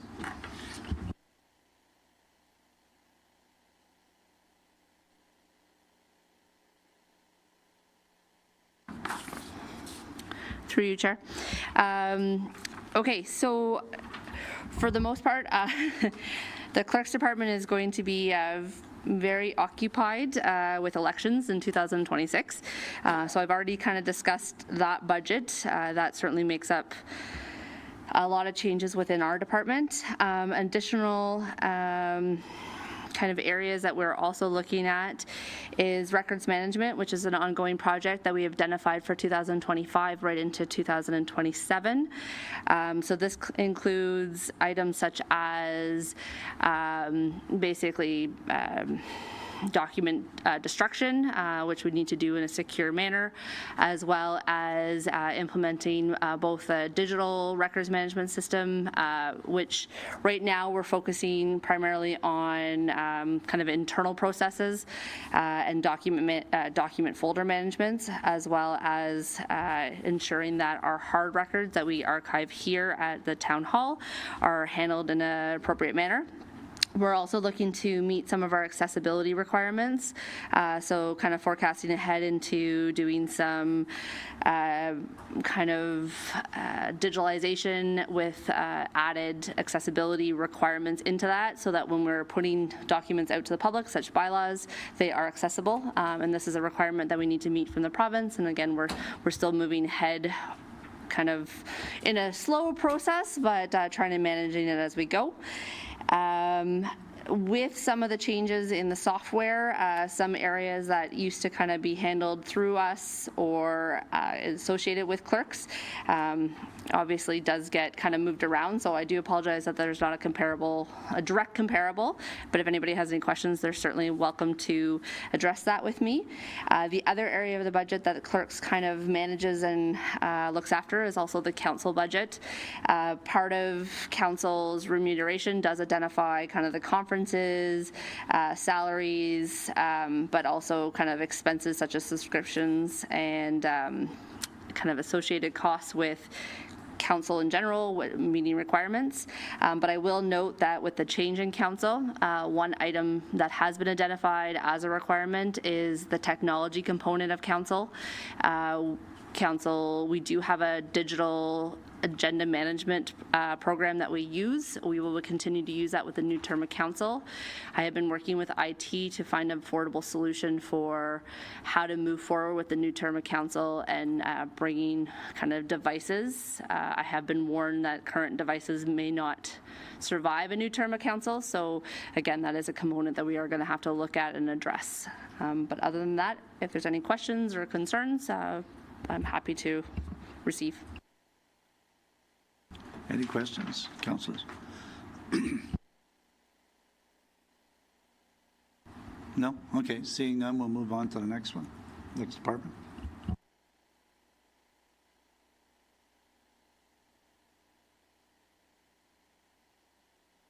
That would be you, yeah, finance, thank you. Corporate management is a hybrid of a few different departments. Ultimately, we can definitely report on it, though. It has a lot to do with the facility, town hall being one of them that kind of gets lumped in here sometimes. One thing I wanted to note, I was speaking with the treasurer just before, and I just want to kind of go back outside of the scope of this line item. What council's going to see is an operating budget in front of them and a capital budget in front of them. The operating budget is separate from the capital budget, meaning that anything that kind of plays around in capital right now, nothing's funded through taxation in capital. So anything in operating is the only thing that's going to affect the tax levy, unless, of course, you start to finance capital work through the tax levy. So anything we do within this report on the operating is when there'll be a levy impact. One other thing, anytime you see anything in parentheses or brackets, that's actually a reduction to the levy requirement. Anytime you see anything not in brackets, that is when there's going to be a subsequent increase to the tax levy. So for your eyes, as you're scanning down through it in the 25-26 budget variance column, that's where you're going to see what's impacting in a negative or positive manner. Now back to corporate management. Sorry, I just thought about that before we got going there. You'll see that the recommendation of staff is to split out the grants to other organizations as well as to the ones that are distinct. So we have the grant to NHL and HA Committee as its own distinct line item. We have the grant to the Golden Age Activity Center as its own distinct line item. And then we have grants to other organizations further down. It's 1/4, 30, 25, 40, 95. This is done so because the other two have some sort of MOU or some sort of agreement that binds them, meaning it's pretty easy on a multi-year basis to budget for that distinct line item.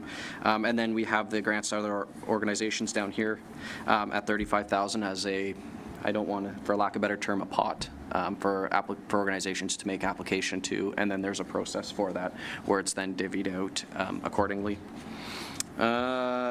Further down, professional development. This is for the realignment of some staff within the corporate management for reporting purposes. So the professional development went up by $12,000. Again, like I said, it's just a realignment. The treasurer spoke to the legal reduction, the legal expense reduction with the CAO.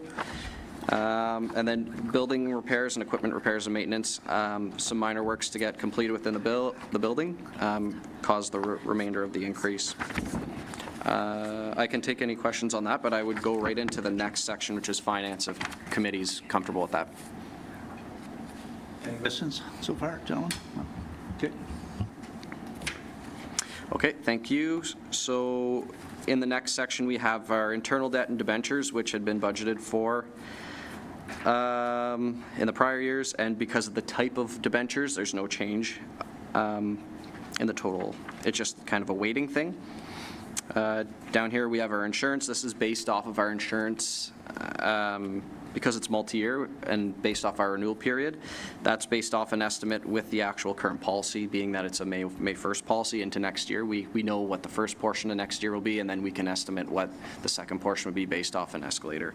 So that's why you'll see throughout the whole budget, you'll see every department has insurance line items that are either going up or down, and it's just a weighting thing based off of our current policy. Schedule 2 WSIB claims. This offsets the finance from WSIB reserve that was saw and discussed in the revenue section. So now, with these both being in here and tied together, there's no impact to the operating levy on an annual basis moving forward when they cancel each other out. This gives us the opportunity to pay out those claims as well as finance it. Legal fees were reduced. It's all been consolidated up in a corporate management legal for $30,000, and then there's 2 other departments that have it in their line items, but that's it for that finance as far as explanation. You'll see a suspense account in there that looks funny to everyone with the year-to-date. What that is an in and out. There will not be a year-to-date figure in there. It's when we pay an invoice and it has to get billed back, or it's recoverable, or something to that effect. That's what that is. Oh, I may as well take ITA. If you have questions on finance, we can park there, but I can respond to IT as well. Any questions, fellow councillors? No? Seeing none, we'll move on to the next. Okay, so in IT, there is on the total $33,000 ask for an increase, and I can go line by line and provide some clarification or explanation. So in IT software, in comparison to 2025, we're still in the implementation phase of the new VADM software, meaning that we're going to run the 2 parallel, Assist, which is our previous software, as well as VADM, meaning we have licenses for both softwares in 2026. So carrying that is the majority of the $29,000 variance in IT software. The majority of that is that annual license for Assist that we'll have to carry for an additional year while we parallel them until it's fully live. And then the additional is the new budgeting software that council will see and all staff will be trained on in 2026, and it's approximately, well, just about $10,000 a year for an annual license there. So the 29, there's your $30,000 right there for that. That's the increase year over year. In that line item, we have items such as the VADM licensing, Access E11 is in there, some website hosting, and then business licensing and email licensing and software renewals and other item renewals, so that's okay. IT supplies equipment. That's the one that has the $30,000 budget line item. On an annual basis, we're doing a computer replacement program where all of our aged-out software that has no more warranty or left on it, essentially, or it's at end of life, is being replaced. Last year we did some. This year we're doing some as well. Last year we did a total of 9 through that program. This year there's 13 recommended. 2 are Surfaces, 11 laptops. They're people's devices that are backdated to probably 2021, 2022, and yeah, that includes docking stations and setup. There might be instances where docking stations aren't required, but we would rather budget for it and not need it than the opposite. And then contracted services, you'll see that line item went down. That's just because we had some implementation costs, and yeah, so it's down to from 100K down to 95. Any questions? Seeing none?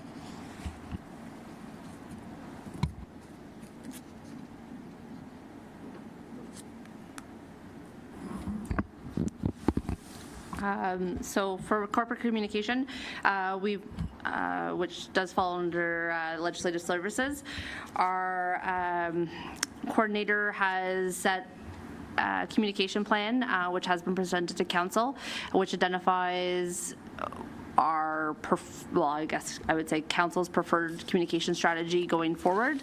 Taking that into account, the budget sticking very similar to what was presented to council last year. Includes all of our advertising, both kind of our community event advertising as well as our monthly updates. This also includes some of the statutory notice requirements that we do have. The plan itself incorporates kind of local advertising. We are losing a newspaper. However, we do try different print options, as well as the 2 local radio stations, our software that we use, both our website, our B-City app, and then some of our other paid advertisement through, and this is very minimum, but social platforms. We've also looked at promotional material, which is, something that we do use both on a council perspective as well as some of the events that we are attending. So to ensure that we have the necessary items here on hand, which can be anything from our corporate pins that we hand out to both people attending as well as on recognition. We had a school group here last week as kind of part of our whole local governance recognition in the community, and the kids loved receiving their pins, as well as a special treat from behalf of all the staff departments. So those are items that are always included. This also our scrolls and our print advertising for recognition of businesses. And I'm sure I'm forgetting a few other items in there. But again, if there's any questions and any of the breakdowns that council wish to go over, they're welcome to touch base with me. I will note that there was a request also as part of the communications, is that we're looking to do kind of a monthly recap as kind of a podcast. So as part of that, there is some AV equipment, which is a minor rental fee that we're looking at doing just to make sure that we have the necessary equipment. We're doing it as a trial basis to see how it kind of goes, if the community is engaging in it, as well as council as well. So right now this year, or for 2026, we're looking as a rental cost, but if it's something that is popular and kind of well received, then we might look at doing more of a permanent setup for it. But right now we want to get the community engaged as much as possible and looking at other options, especially now that we're losing a print newspaper. Any questions from council?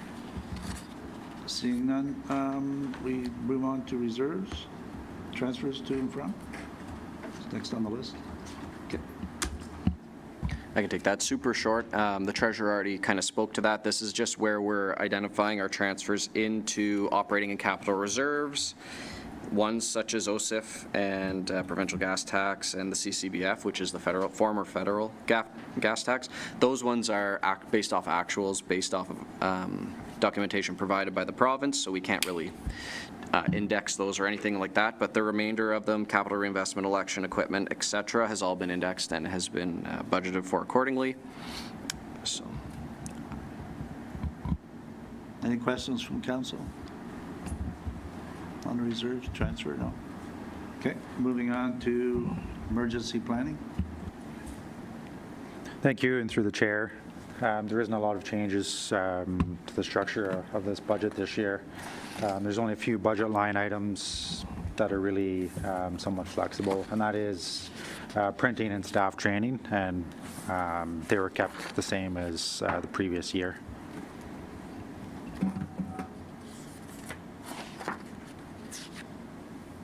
Any questions from council? Seeing none, we'll go to, thank you. Seeing none, we'll go to special events. Thank you, through you, Chair. So the 51.5 in contracted services covers the Santa Claus Parade at $4,000, Canada Day fireworks, $18,000, which includes $12,000 for the fireworks, Fruit Fest at $5,000, special events at $2,000, music in the park at $3,000, Free Years at $3,000, Truth and Rack $500, Indigenous Peoples Day at $1,000, and craft beer at $15,000. So those are the special events that we put on, and obviously if council decides to change that, then we can look at those numbers. Thank you. Council have any questions? No? Okay. Moving on to the next, the income property.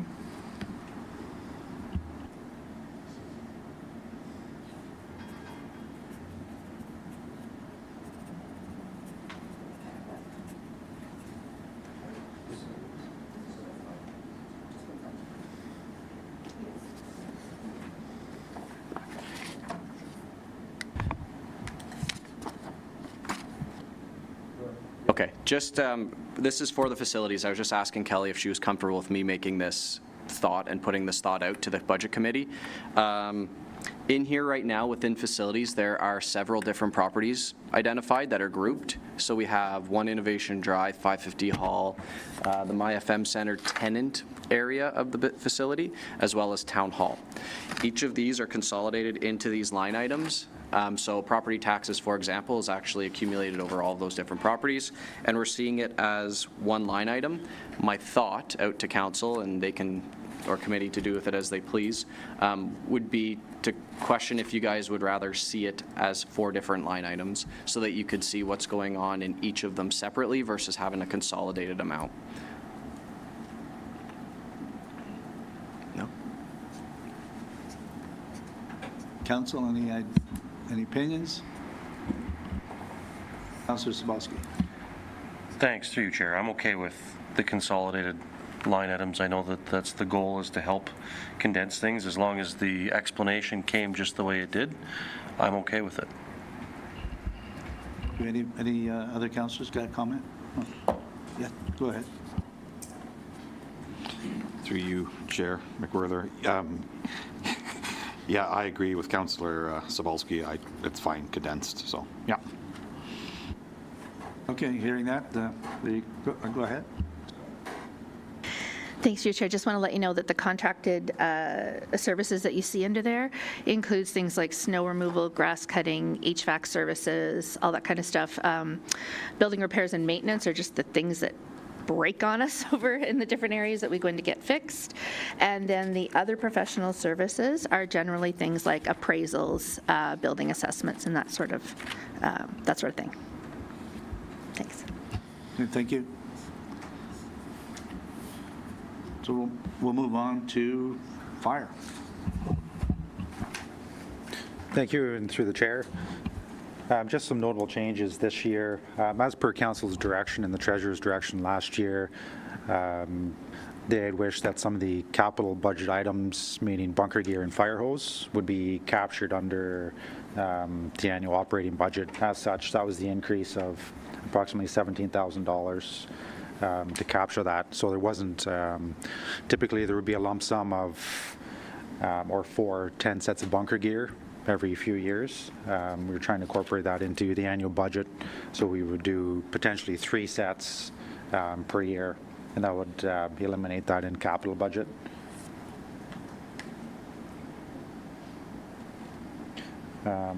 Other than that, I think the other increase was for water, wastewater. Looking at the 2023 and 2024 actuals, we were very close to those budget years. So as such, there is an increase recommended for next year. There's also an increase recommended for insurance. Again, looking at the actuals of 2023 and 2024 to ensure there was adequate budget in there.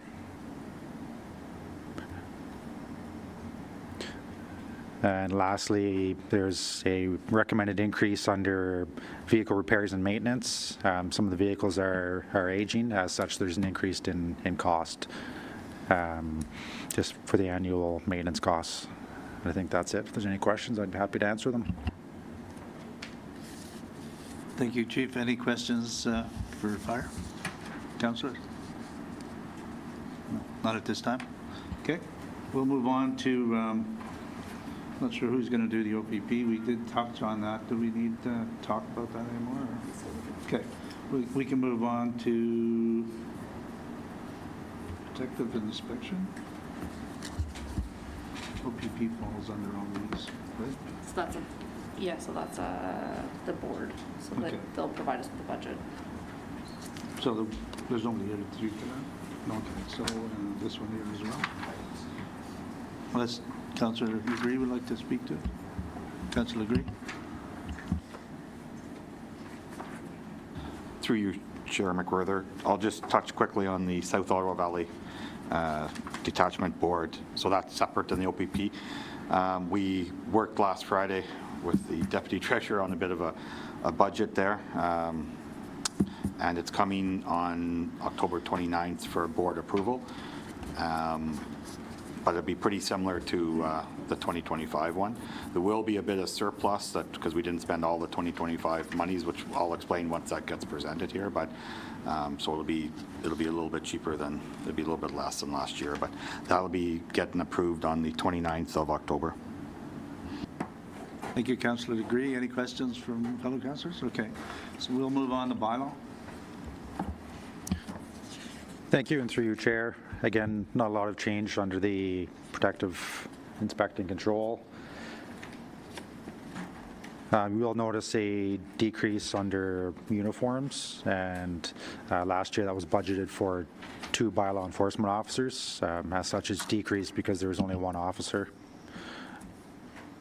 Other than that, everything remains consistent. No notable changes.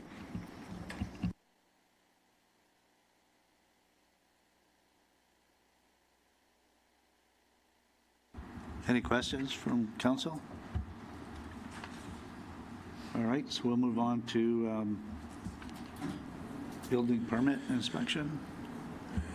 Yes, thank you, through you, Chair. So not much to note here. Would note that there is some increases associated with salaries and wages, employer benefits. I'll just note the CBO is not getting $14,000, $15,000 raise in 2026. That's a reallocation of salaries within the department to reflect operational kind of who's doing what. And when it comes to building permits on the development side, the reality is the building permit revenues are higher than planning revenues, and that's just the way it is. We in the planning world have just accepted the fact that folks don't want to pay a ton of money for planning applications when they don't know necessarily the end result, but happy to pay building permit fees. So we've assigned a bit more of the salaries to that cost center. Thank you.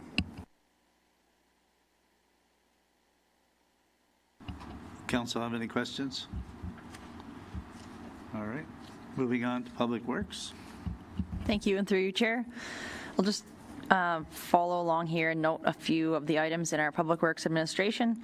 So there's $6,000 in computer software. I believe that is included in IT now. And you may note that $32,000 in contracted services. So there was, I guess with the switch over with codes, we had allocated more money into our contracted services in Public Works.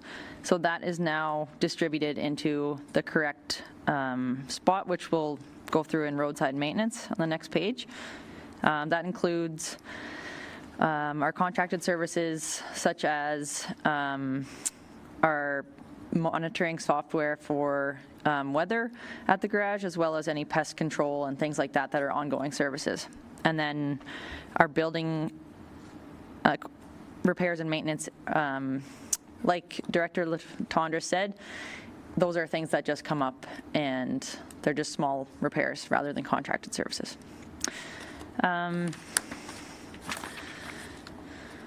So asphalt patch is an increase of $82,000. In 2024, we had that under paved street resurfacing under a different code, and in 2025, it was going to go into our capital budget, but got missed. So we have it back into operating, and that is for any large patching around town that our town staff aren't capable of doing. Roadside maintenance, so the $19,000, that for materials and operating supplies, that is moved to the above asphalt patch and spray. That supplies landscaping line item is our downtown landscaping. That's a contracted service. And then our contracted services line item, the last one there in roadside maintenance, is for line painting, sidewalks, tree removal. That is increased due to requirements for more painting due to our parking bylaw, as well as including the zones for the handicap spots, and as well as sidewalks. Part of this fee is also because we decreased the Public Works Administration contracted services on the previous page, and we have also included additional budget for line painting for Veterans Memorial Boulevard. In our traffic operations, we have $3,000 an increase in materials and operating supplies, and that is due to our retro reflectivity program that identified some of our signs needed to be replaced, as well as additional signage for Veterans Memorial Boulevard leading up to Confusion Corner.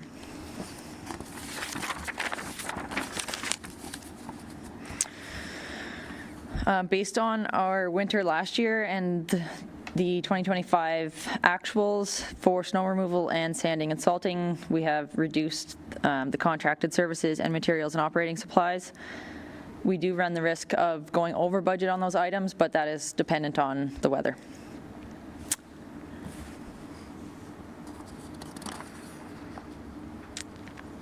The street lighting contracted services, we've increased. That now covers our downtown street lighting as well, which was previously covered under the BIA, and Renfrew hydro costs as well. And our urban storm sewer system is increased. We have our catch basin cleaning program in that, which we didn't get done in 2025, so we have a little bit of backlog to catch up on, as well as any contracted service for any break in sewer that someone has to come in and fix that. So that's increased as well. Thank you. Any questions, council? Seeing none, we'll move on to waste collection.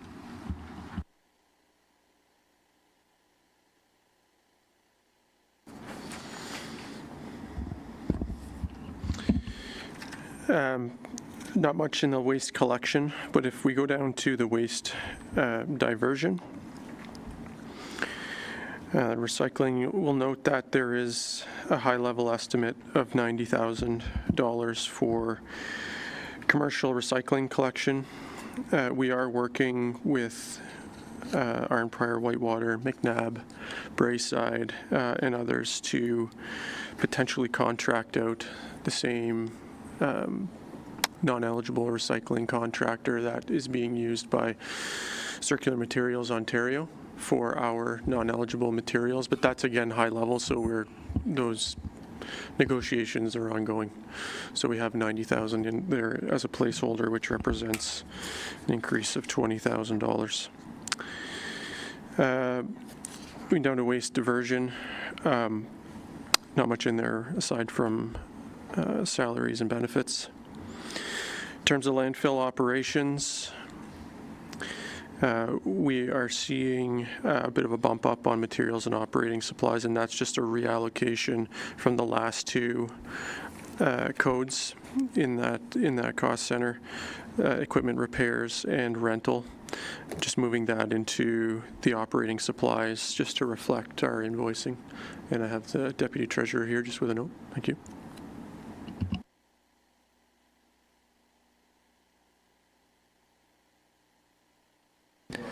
Just for some more insight for council, if they flip back to vehicles and equipment within 144305, just that section of the GL, they'll actually see reductions to the vehicles and equipment line items of 13,000, 32,000, and 6,500. That's what Director Withers is speaking to. It's just a shift. It's not an increase or anything. It's just a shift from the vehicles and equipment through Public Works into the landfills line items, just so that it's reflected and reported properly. Deputy Treasurer. We'll call that a clarification. Thank you, Deputy Treasurer. Appreciate it. We do have parts in oil and fuel that have moved in. That's an average of the last 3 years, and that's going to look to the Deputy Treasurer as, again here. I believe that's a carve-out. We had consolidated those, right? Okay, and we're moving that back into landfill. Just for clarity. Not much to note other than that. If there are any questions, happy to respond to them.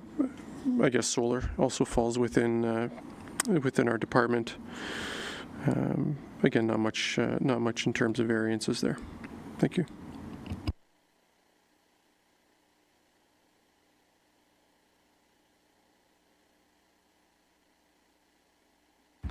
Any questions from council? Thank you, Director Withers. Parks?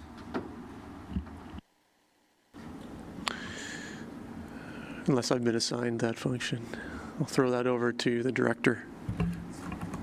Coming. She's mobilizing. I got to keep this ear thing on so I can follow everything.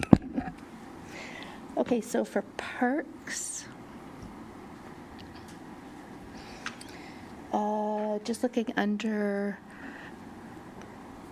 I was waiting for some input back on contracted services. I don't have that yet. So I can follow up with what's under there. For the equipment repairs and maintenance, that covers things like whipper cord, mower blades, soccer nets, and other repairs. Building repairs and maintenance are things like this year we had to fix the door on Callie's Pavilion, a new gate for the dog park, playground mulch. And then maintenance covers things like the field line painting, lime, chalk, and that type of thing.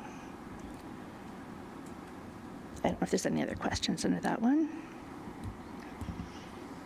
Okay, if not, recreation programs, the main thing is always the contracted services, and that is, majority of that is instructor fees. Which majority that we also recoup that back through registration fees as well for programs. Under recreation facilities, the main ones are the contracted services, which things like the pest control, security monitoring. The big one is the Chem Aqua treatment for the plant. Ice painting, snow removal. Under equipment repairs and maintenance, we're looking at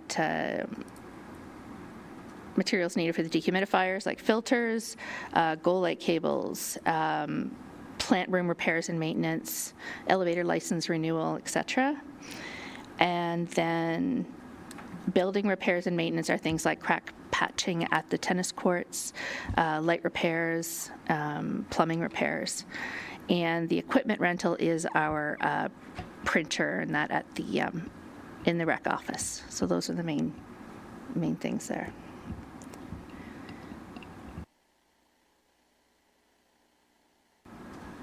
Okay, I'll keep going. Nothing major on the vehicle and equipment. That's just basic upkeep, licensing.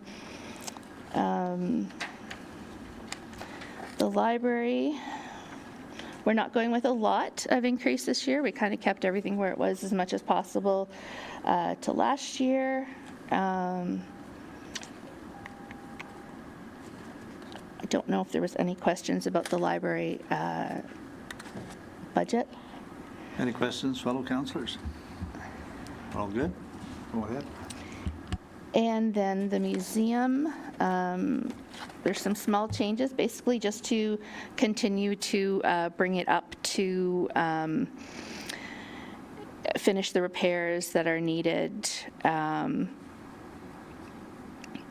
There's also some pest management control that was added in the last year to get some stuff under control. And other than that, yeah, we're just continuing to do the minor repairs that were identified in reports to council. Any questions by council for this year? Okay. We'll move on to planning and zoning. Thank you, through the chair. Again, just going back to the reallocation of salaries within the department, so you will note what looks to be a savings that's actually just been moved to other cost centers, specifically building, water, and wastewater to reflect the actual operations. Some other changes for some of the other items, other lines. We had a bit of a higher budget for materials and operating supplies. We brought that down, brought some of the other lines up to reflect where we think costs are going.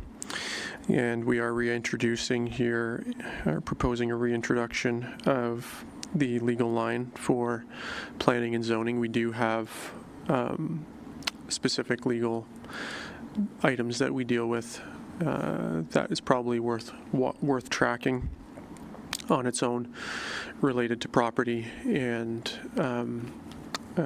easements, subdivisions, different registrations that we have to go through on the planning and zoning side. So we are recommending reintroducing an amount there.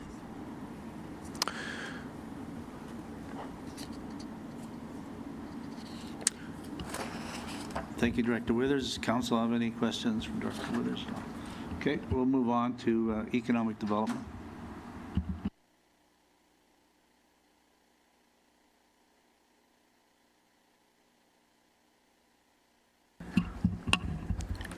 Nothing. I think the only thing to note is that the CIP grant is under that line, so that brings it up somewhat. Other than that, it's pretty much the same as last year with memberships and professional development.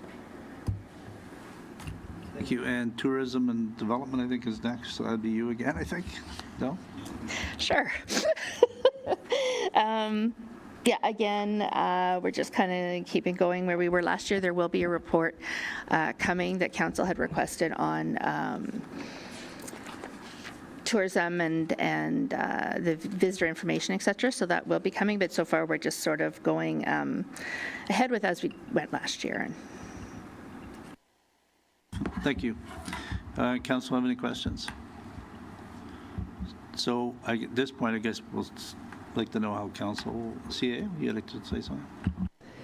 So through you, Chair, if we're not wanting to go into any details of any of the capital or anything like that due to timing, as it is over 60 projects that had been mentioned by our treasurer, the one thing that I would like to see is we would need a formal direction from the committee, like a formal motion directing staff to update the draft budget to reflect the new debt payment amounts. As was mentioned, that's approximately a 3% that will need to be reflected.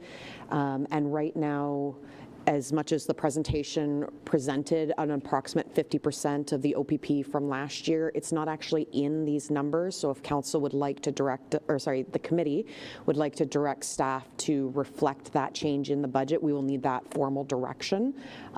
If there's any other changes you'd like to see, we do need a formal direction for the staff to be able to change this draft budget for your next review, such as including the 2024 comparatives, if you'd like to see that as well. Thank you, CEO. Members of council wish to weigh in on that? Agree.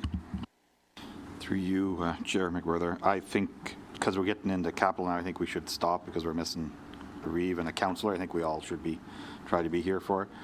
And then just with the OPP, so you need a motion, just so I'm clear, so it comes off the total amount, like what we have left in reserves from the discount last year to come off the total this year, 2026 total?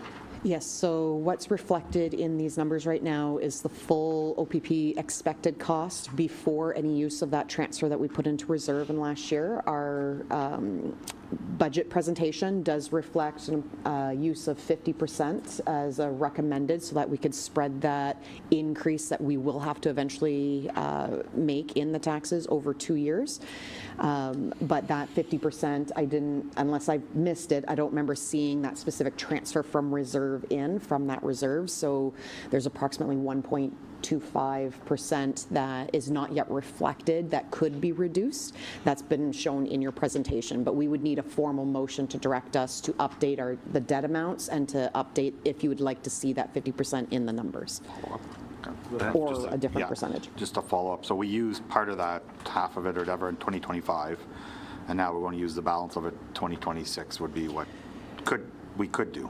So we actually used 1/3 of it approximately in 2025, okay, so this would be another third in 2026, leaving some for 2027 so that the increase is spread. Of course, council can choose to pull the full 317,000, to pull a flat 100,000, 200,000, kind of whatever your decision is. Our original recommendation was 50% of what's in there, which would be approximately 1/3 of the total amount that we had received from the previous time. No, I like that idea, so I put that motion on the floor.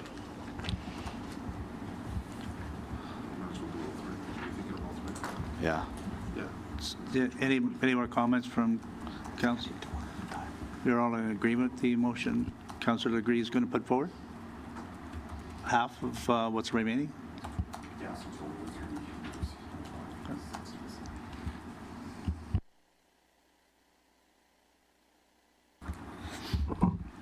Through you, Chair, and just so I'm clear, so to the CAO,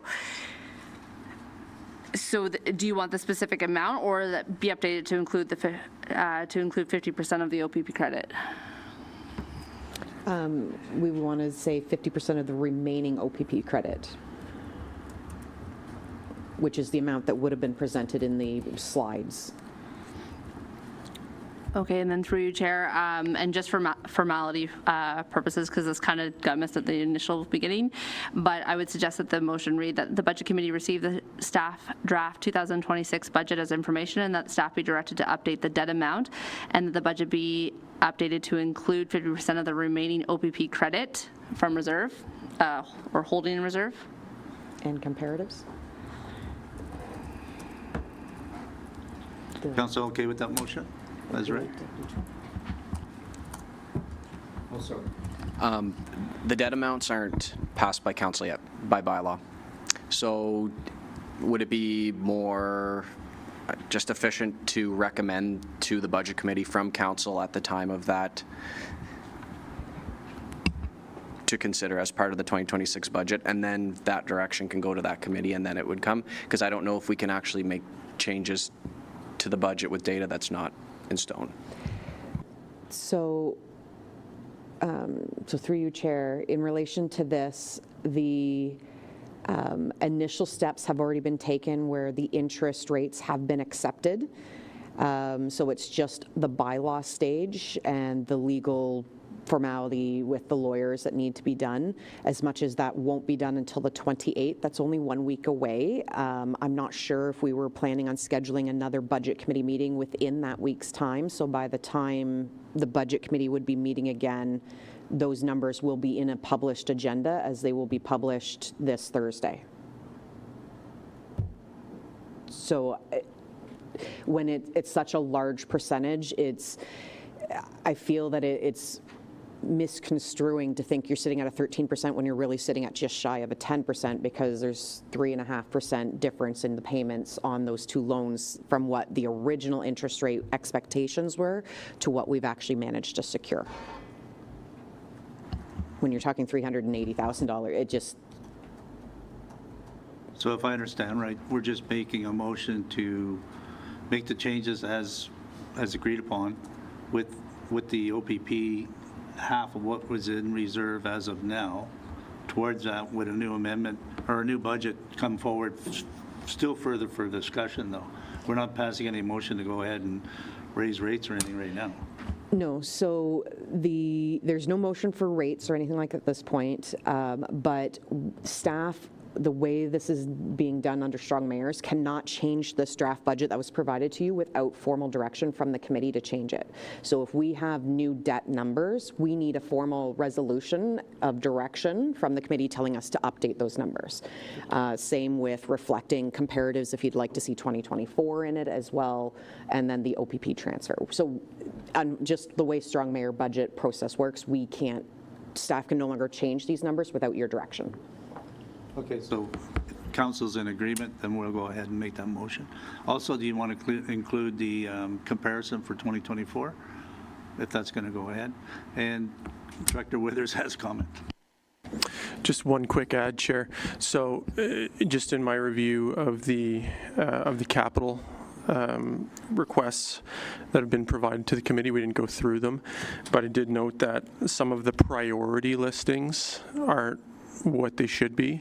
So that if we could maybe get direction, just to the CIO's point, that we can't actually change anything that's been provided to you without your direction, if we could get direction to ensure that the priority rankings of the projects are actually reflective of what they should be for the next budget meeting, that would be great. Thank you. Fellow councillors have any comments on that or any problems with any of that? Go ahead, Councillor Green. Through you, Chair McWhirter, just so I'm clear, so you want us to give direction to the director heads to go back through the capital and realign it under the proper, like if they're crucial or, yeah, I agree with that, yeah. If I could add to that too, I noticed there's nothing in there as to how any of those capital projects are supposed to be financed. Is there any notes that could be added to that as to where that could come from, or is that possible? Or is that jumping the gun? We'd initially anticipated that it would be done at the committee level, sort of as like a working group. But if you did give direction for us to make recommendations, then that would be brought back. So it would be up to the committee's preference. Thank you.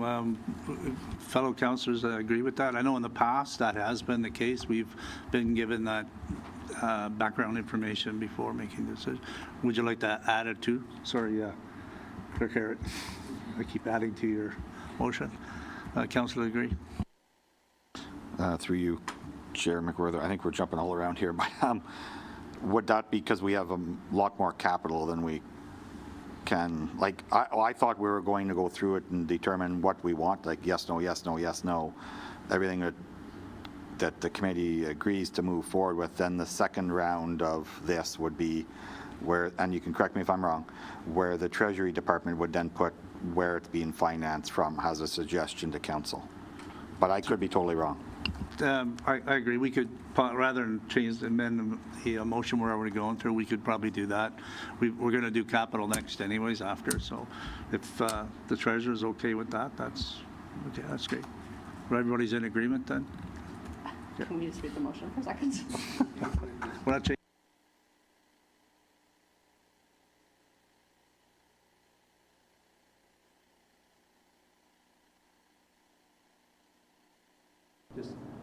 The direction to staff can be done as a single motion, yes, unless it's easier for the clerk to pull them out.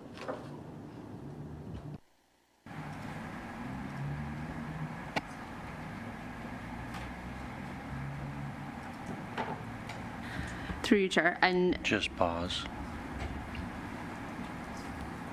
Sorry, Carolyn, through you, Chair. I did ask, and I'm not sure if it's part of direction, for the breakout of interest payments for the MyFM Center prior to the debenture, if that's included in there, or if that's... that was a separate direction. We could build it into this, or we could do a separate Wasn't sure if it's a motion. requirement. That one wasn't necessarily changing anything other than providing you information. Through you, Chair, what I would suggest is that when that was identified, which is great, there is already a report coming to council, and I think you were clear in stating what information you would like to be part of that report. So I would say that we not in this budget. Okay.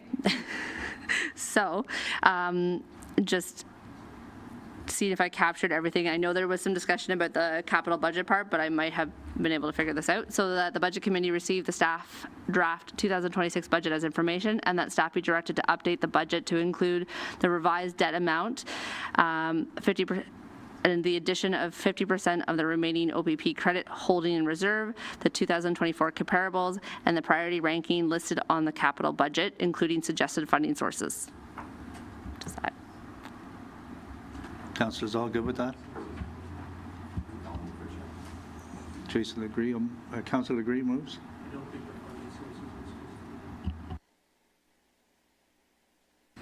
Sorry, through you, Chair. So I guess, would council wish that the funding sources be removed then before this motion gets passed?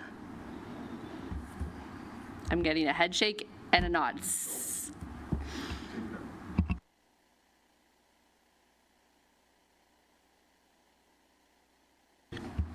Through you, Chair McWhirter. So this is the funding for the capital projects, for the capital end of it?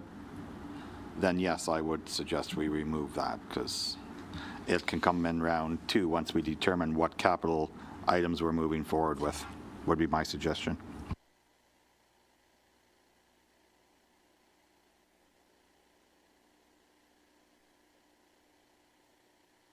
That the Budget Committee receive the staff draft 2026 budget as information, and that staff be directed to update the budget to include the revised debt amount, 50% of the remaining OPP credit holding in reserve, and the 2024 comparable with the priority rankings listed on the capital budget. Mover? You only need a mover? Mover? Jason? And then just call for the vote.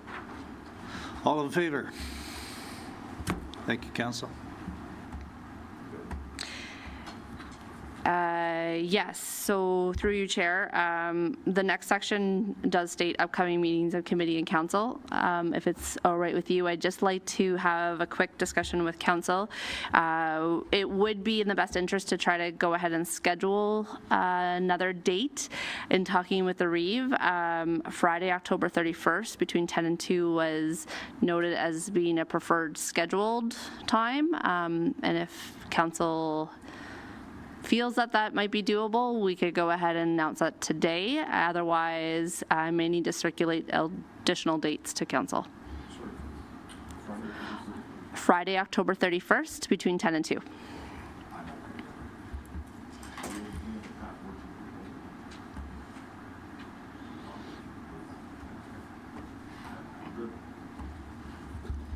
Councillor Sawalski? I will try my best. I am actually chairing another meeting at that time, Okay. but I can try to get out of the meeting early if that helps, but I will not be here for 10. I can't do both. So. Okay. At this time, what I'll do is I'll circulate that date to the remaining members of council who are not in attendance and ensure that we have quorum. If not, we will look at a revised date. I think ensuring that we meet the timelines that's been put forward I think it's the committee's best interest to try to get a few of these meetings in. I'm thinking based on last year's schedule, it was going to be 2 to 3 meetings at least, so we'll want to ensure that we leave ourselves enough time. And then other than that, I will just say that there's a regular meeting in council scheduled tomorrow at 5:30 p.m. Okay, all in favor of doing that? You guys are all good? Okay. So I'll try to be here as soon as possible for that meeting, and I can't believe you're going to go ahead without me, but